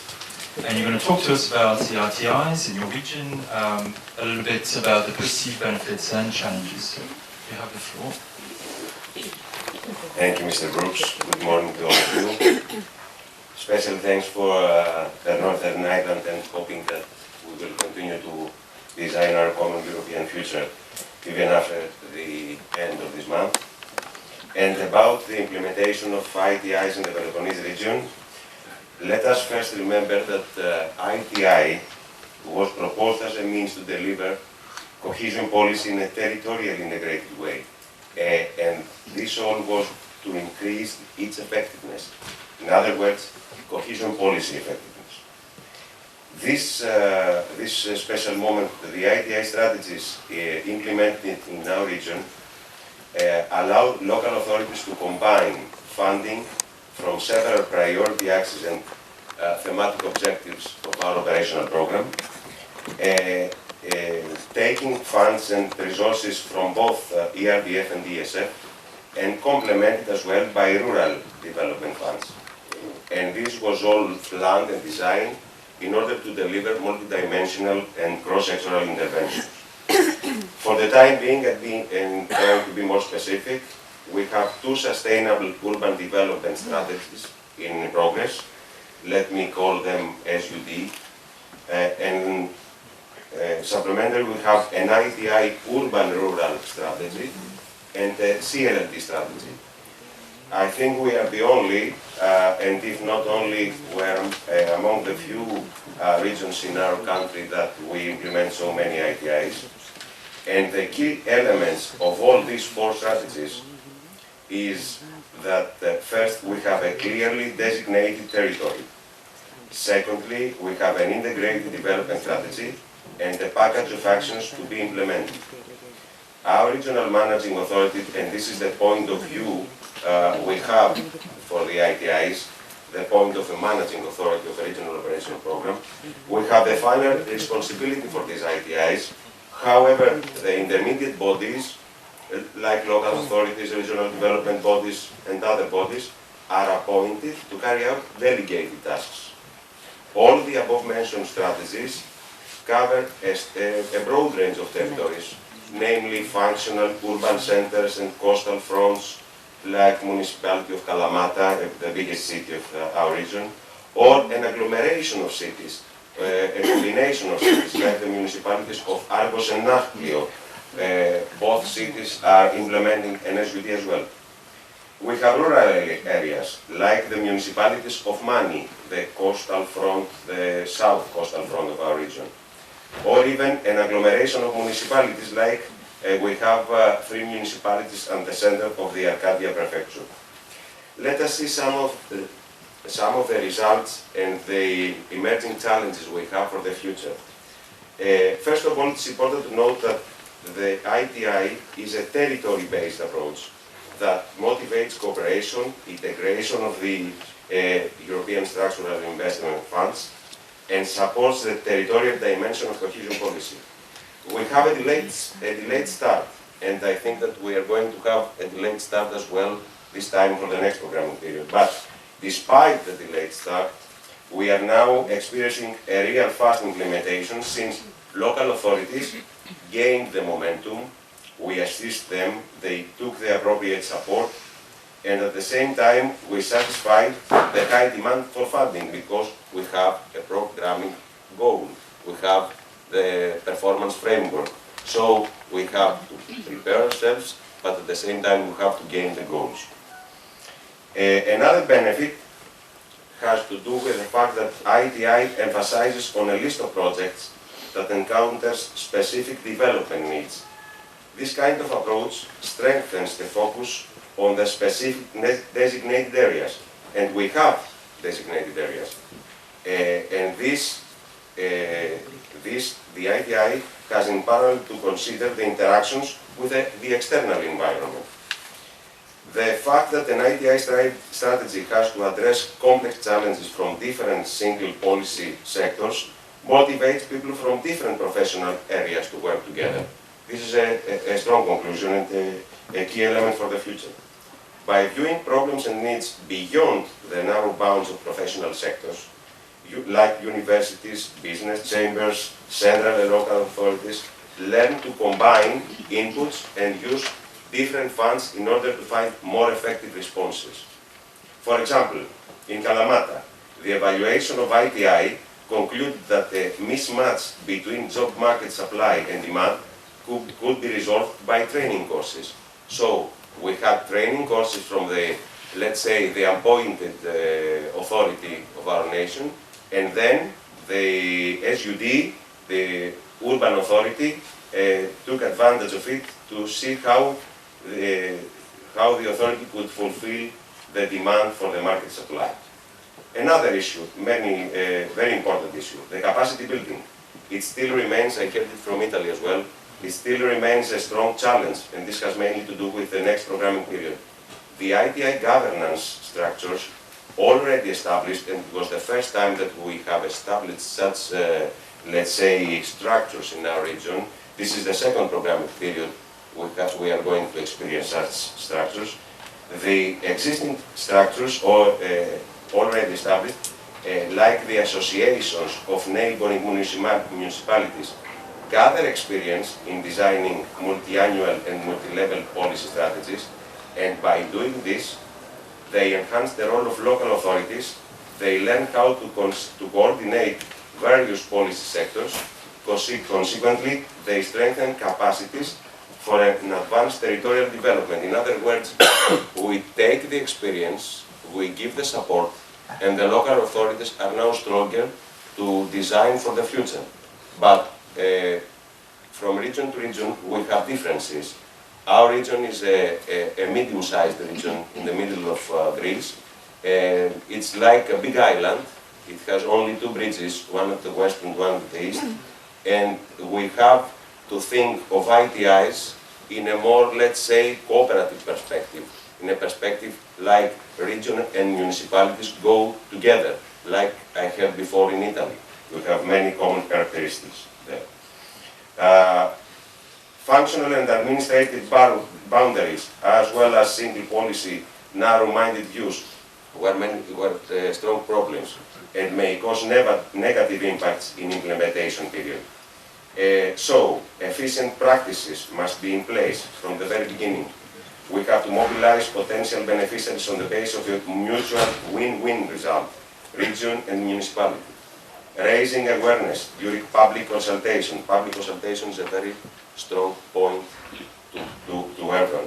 Especially focused on a range of stakeholders, promoting teamwork under a common new authority, rather than strategies based on individual municipalities, have been proven as effective approaches. I think that the cooperation of the municipalities so far in the SUDs and the, let's say, strategic role of the region is the main core of our thought for the next programming period in order, as I said before, to work together. Evaluating the impact of the initial delays and the pressure placed because of the tight deadlines, as well as the time spent for the allocation of resources. In some cases, local authority emphasized, this is a problem, emphasized on funding absorption rather than advanced strategic quality. This is another impact. When you are forced to get the performance framework goal rapidly and with very much pressure on you, then you choose to implement something that is already ready and not to design according to the needs, to fulfill the needs. That's why we required from the very beginning as a managing authority a list of mature projects to be included in the proposed strategy instead of competitive calls of interest. We proposed to have a list of projects, mature projects, in order to proceed, and this was the first time we had the implementation of ITIs at the level of a municipality. From now on, the municipality itself has the, let's say, the experience to design, and the region is there to support and combine the policy in order to find common solutions and common designs. Therefore, with this list, significant central policy choices are fulfilled, regulatory issues and responsibility are clarified, and all active actors specify their own ground of partnership within strategies, the common strategies framework. Another critical issue has to do with the monitoring information system and the legislation provisions for public procurement and state aid rules. We must not ignore that state aid rules and public procurement provisions, especially in our country where we have to harmonize with the directives and the regulations, took at least 2 years in order to have the first calls of interest, and this caused a real delay. Although national legislation has been harmonized after these 2 years to the corresponding directives, there are still bureaucracy issues, so I think that another key point is to place professionals to work with the municipalities and the region in these posts in order to accelerate the process, reinforcing at the same time transparency and audit compliance, because after the implementation we have the audit. So we have to follow the rules in order to have, let's say, compliant audits. Finally, there is an extra need for communication and visibility. Local authorities must communicate the results of the ITI instruments. If we don't communicate the results of this programming period, then we are not going to get the feedback from the people, from the citizens, from European citizens, about how is the impression, how is the effectiveness of this programming period, and how do they think we have to improve it.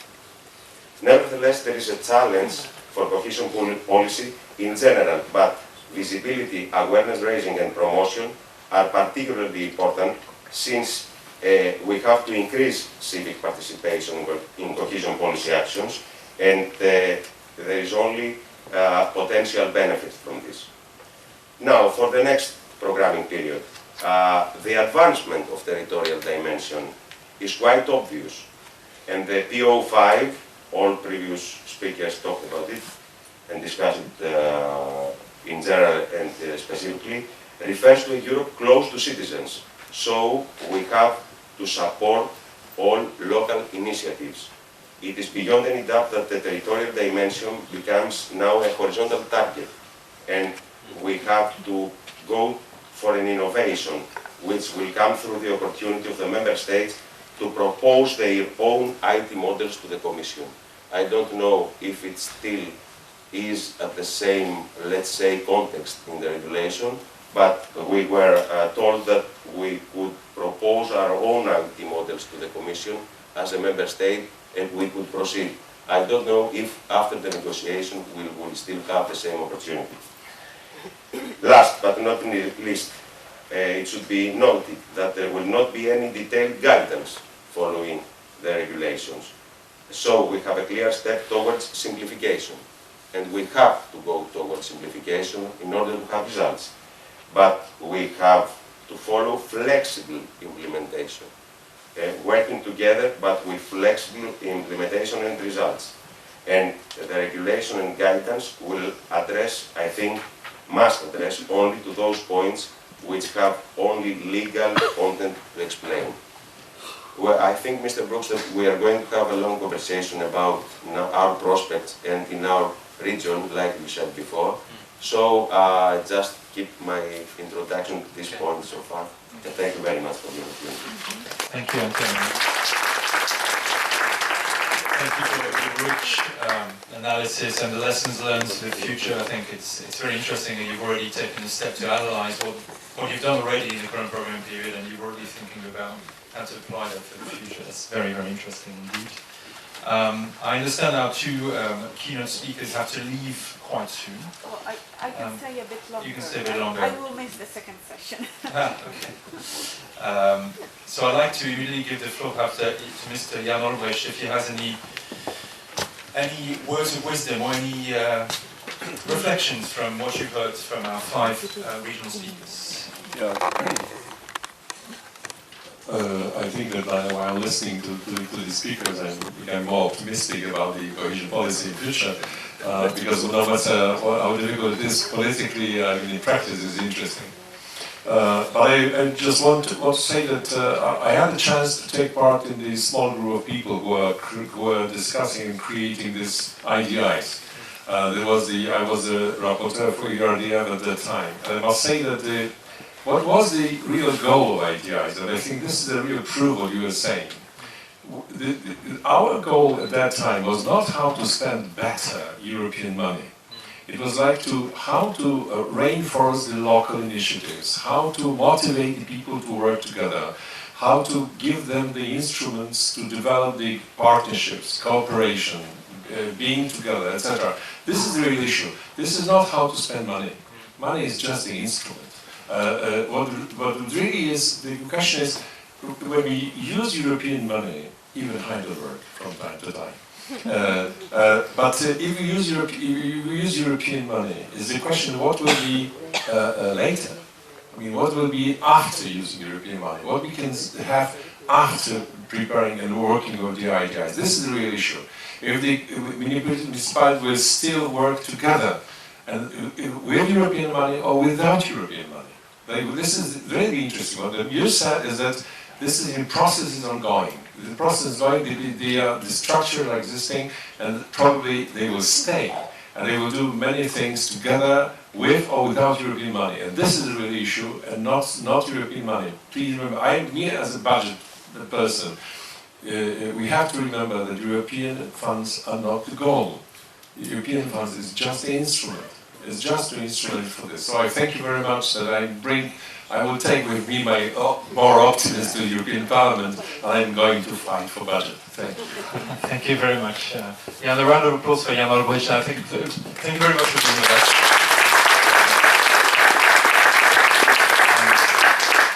I'm very happy that so far one of the key conclusions from this meeting, from this event, is that Mr. Olbrecht feels more optimistic about the future of cohesion policy. So at least we've done something positive. Some of the panelists had some thoughts about what to do next in the next program period. Antonio has already explained what he has in mind. I'm grateful for that. But I'd like to come back to our first panelist, Violetta. You had this slide, which you can choose to show or just to present it orally. So you've spoken a little bit about what you've done in your region, Podlaski region, in terms of implementing ITI, CLLD, how you combine the funds together. What are your thoughts for the future? What are you planning to do? We've heard this excellent presentation from the Commission representative about PO5. Are you considering using PO5? Are you considering capitalizing on the ITIs? Can you tell us a little bit about that? Yes, sure. Having in mind our experience with CLLD and ITI, our path to the place we are right now with these instruments, I would say, of course, we will continue. We have to take into account our experience, also having in mind the advantages of these instruments and the needs which are in our region.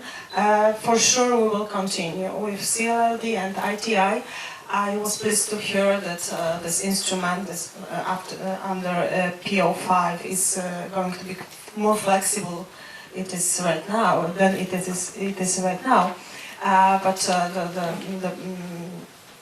to avoid the problems we were facing at the beginning of this perspective, we would like to work closely from the beginning of negotiating the rules and preparing the rules to make sure all the regulations take into account the specific of this approach, CLLD especially approach. And I would like to say that two words that were mentioned before by each and every speaker is strategy and cooperation. I would like to stress it. It's the clue and it is the key for success. Cooperation between managing authority, national authority and local authorities and all the actors in this process is really key. Thank you, and I think it's a clear element of, I don't know if you remember this term, European added value. This was a little bit fashionable earlier this year in the language of the European Commission. And this, I would say, is one of the advantages of such approaches. It's not just about the funding, as Jan said, it's also about the legacy of using these tools.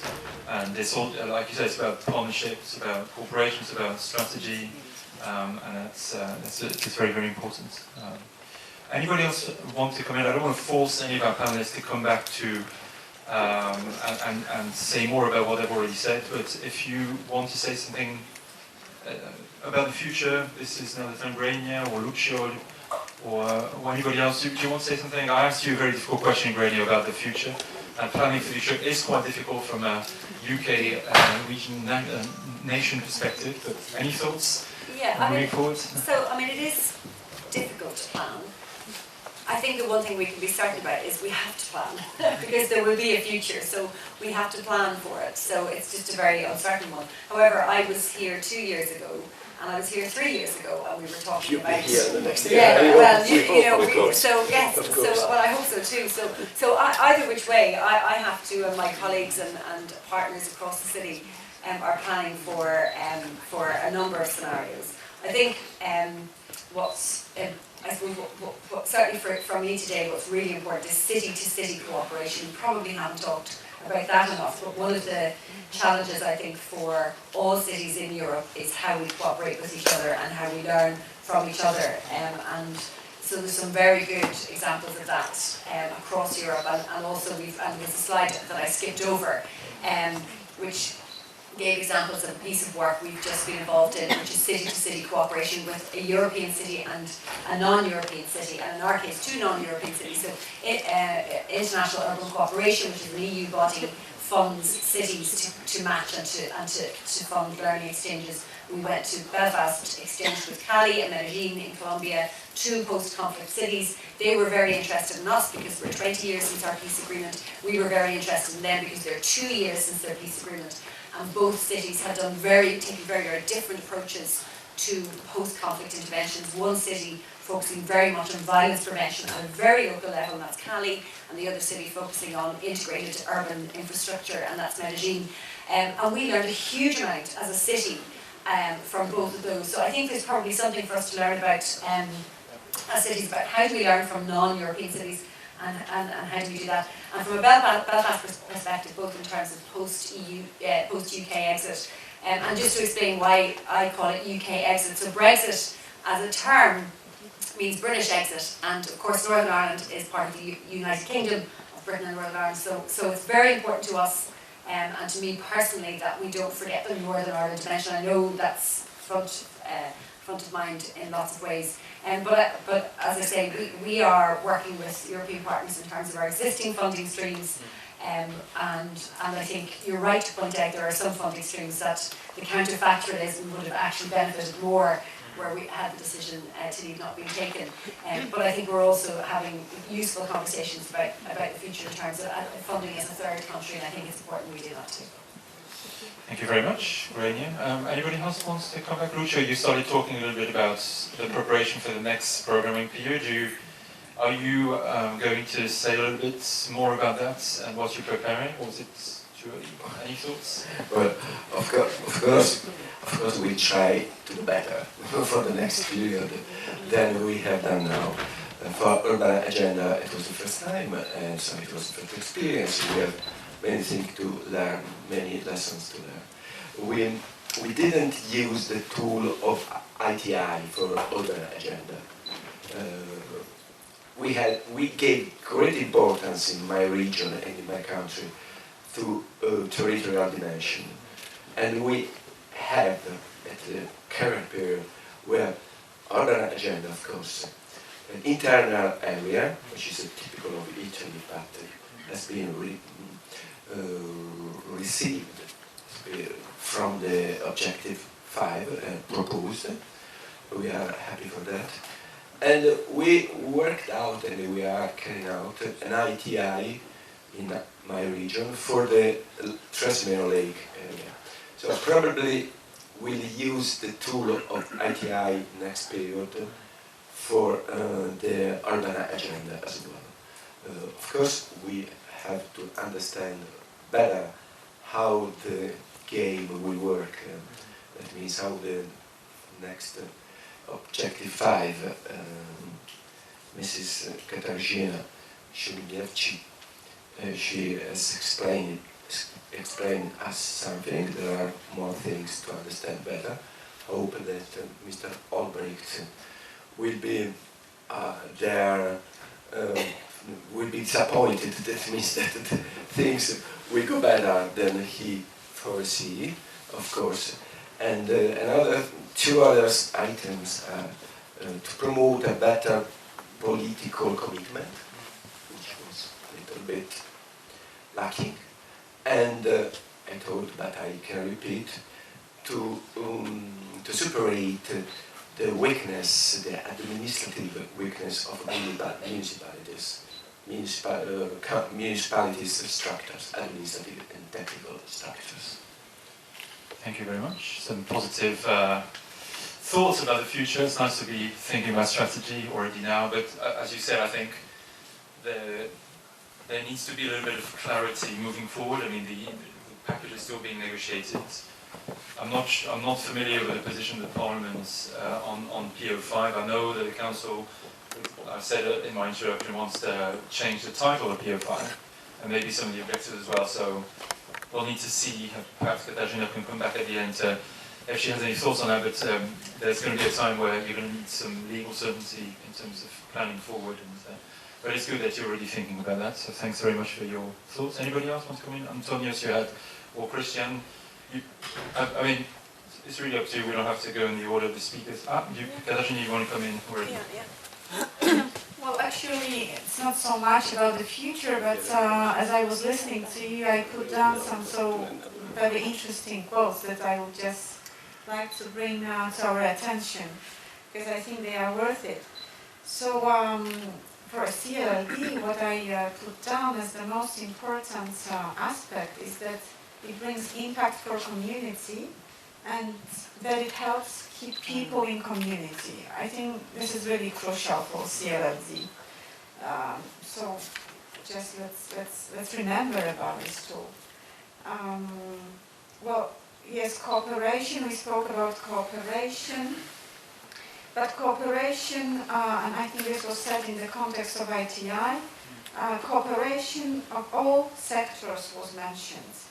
Again, this comes very well.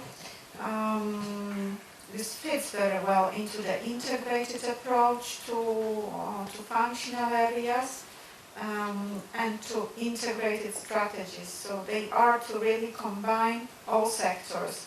And we've been talking, we talk a lot about the silo approach, that we should avoid the silo approach of sectoral policies which intervene in one area but do not take into account the other policy area. So again, here the integrated approach of the territorial tools seems to be a solution, that it really brings together all sectors and makes all specialists talk together to find common solutions and common approaches. And last but not least, what I've put down is that territorial dimension should become a horizontal principle. And I really like this sentence. And this is really the idea behind PO5. It's a new policy objective that is now introduced for the next programming period. It's a horizontal policy objective, cross-sectoral. So it's all the words that we give to it. And if we try to explain it, it's about the territorial dimension really becoming something horizontal, cross-cutting all other policy objectives. I think those were kind of the thoughts I wanted to come back to in my conclusion, and you've already done it, which is fantastic. I don't have to conclude anymore.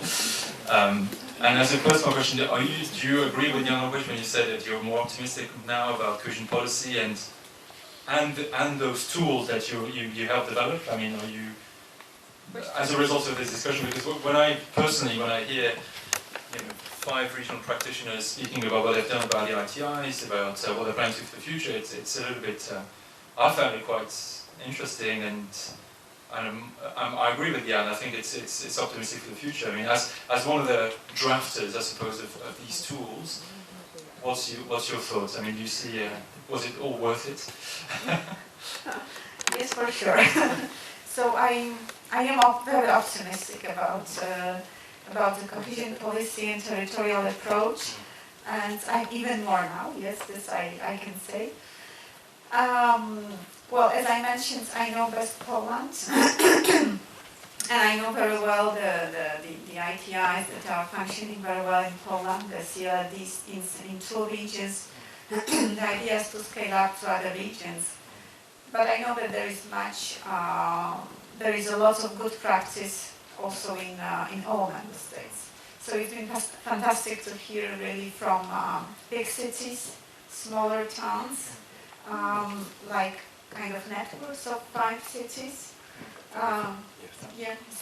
CLDs, ITIs.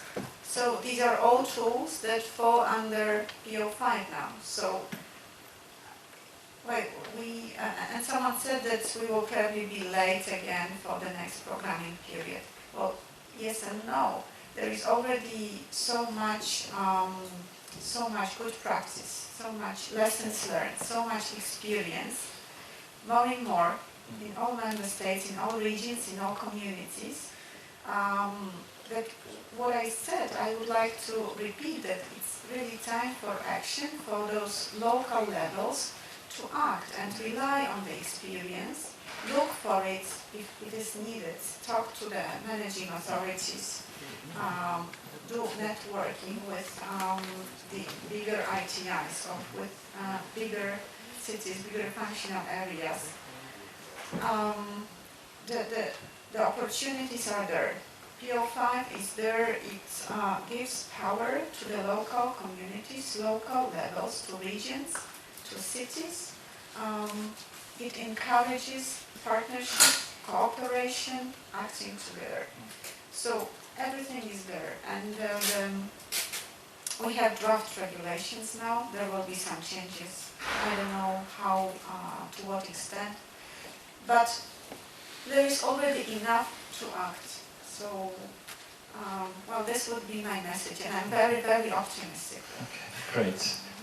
I was hoping you might say that. So I'm very happy that you conclude in such fashion.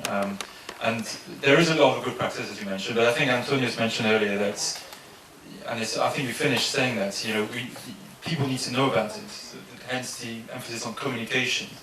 And this was one of the main points that you raised earlier. I don't know if you want to come back to what you said earlier, or Christian as well, like, from your own perspective. Any final words? Or I give the floor to the audience. Just maybe one last word.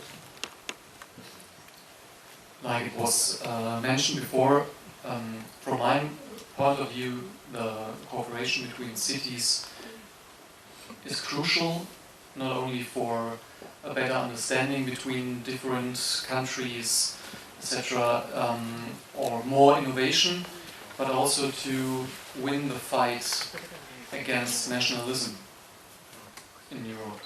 So, I mean, even in Germany, even in Heidelberg, where you have people that live more or less under good circumstances, there are a lot of people that have problems with the EU because the EU is far, far away. So you need cooperation, you need identification points, also in more developed countries like the Netherlands, Finland, whatever, because then, if not, you will lose those countries. Thank you very much. Last word from our panel, from Antonius, and then I'll ask the audience for questions. Yes. Thank you. Closing my introduction, I said about the common design we have to make, because big cities are placed in municipalities, and municipalities are placed in regions.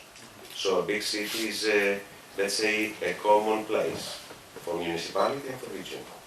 And we have combined two policies, the mayor policy and the government of the region policy. So consider them as, let's say, like us, let's consider them scientists and not just political beings. They have to think about common policy. And to start designing, we have to listen to the citizens, listen to their needs, and start to design based on their needs. When in our region we have started thinking about our comparative advantages, let's say. We are a region of very significant monumental and cultural heritage, and we plan to design on thematic interventions for both municipalities and region. So let's, for example, to design a route from north to south, stepping between ancient theaters or ancient monuments, and finding jobs and having the citizens, let's say, fulfill with their needs fulfilled all this route from the north to the south. So we are thinking about new models of cooperation to set up a local authority for its thematic intervention, like the one I mentioned before. And I think that we have only benefits from such cooperation, and this is our common strategy we rely on. Thank you very much. We have about 10 minutes left for questions or comments or contributions from the audience. I believe we have a gentleman. Could you please introduce yourself first? I would like to ask to Mr. Orberit a question, but now, yes, but sorry, your name? My name is Claudio Teriduzzi, Umbria region. Then I asked to the representative of the Commission. Mr. Orberit said in his introduction that the proposal of 6% for urban development is less. And he said that 10% was the right proposal for an efficient urban policy in the next period. I find that in the provision of EARD regulation, there is no more the dimension of urban authority. There is no more. All the participants speak about local authorities, urban authorities, and so on. And I ask if this no mention of urban authority is a negative approach, and if I ask if this means that in the future is a re-centralization decision from managing authority and not to the local government. Thank you. Thank you for your question. Before giving you the floor to answer, Katarzyna, I don't know if anybody else has something that they want to say or ask. Any of our contributors? No one? Okay. Would you like to try and answer that question, Katarzyna? Yes. Thank you. Yeah, so the proposal is for 6% of ERDF resources for urban goals. And if I'm not mistaken, the average what is spent now in this programming period is about 8%. So indeed, one must say that the proposal of the Commission is rather modest. The question was if urban authorities are not taken.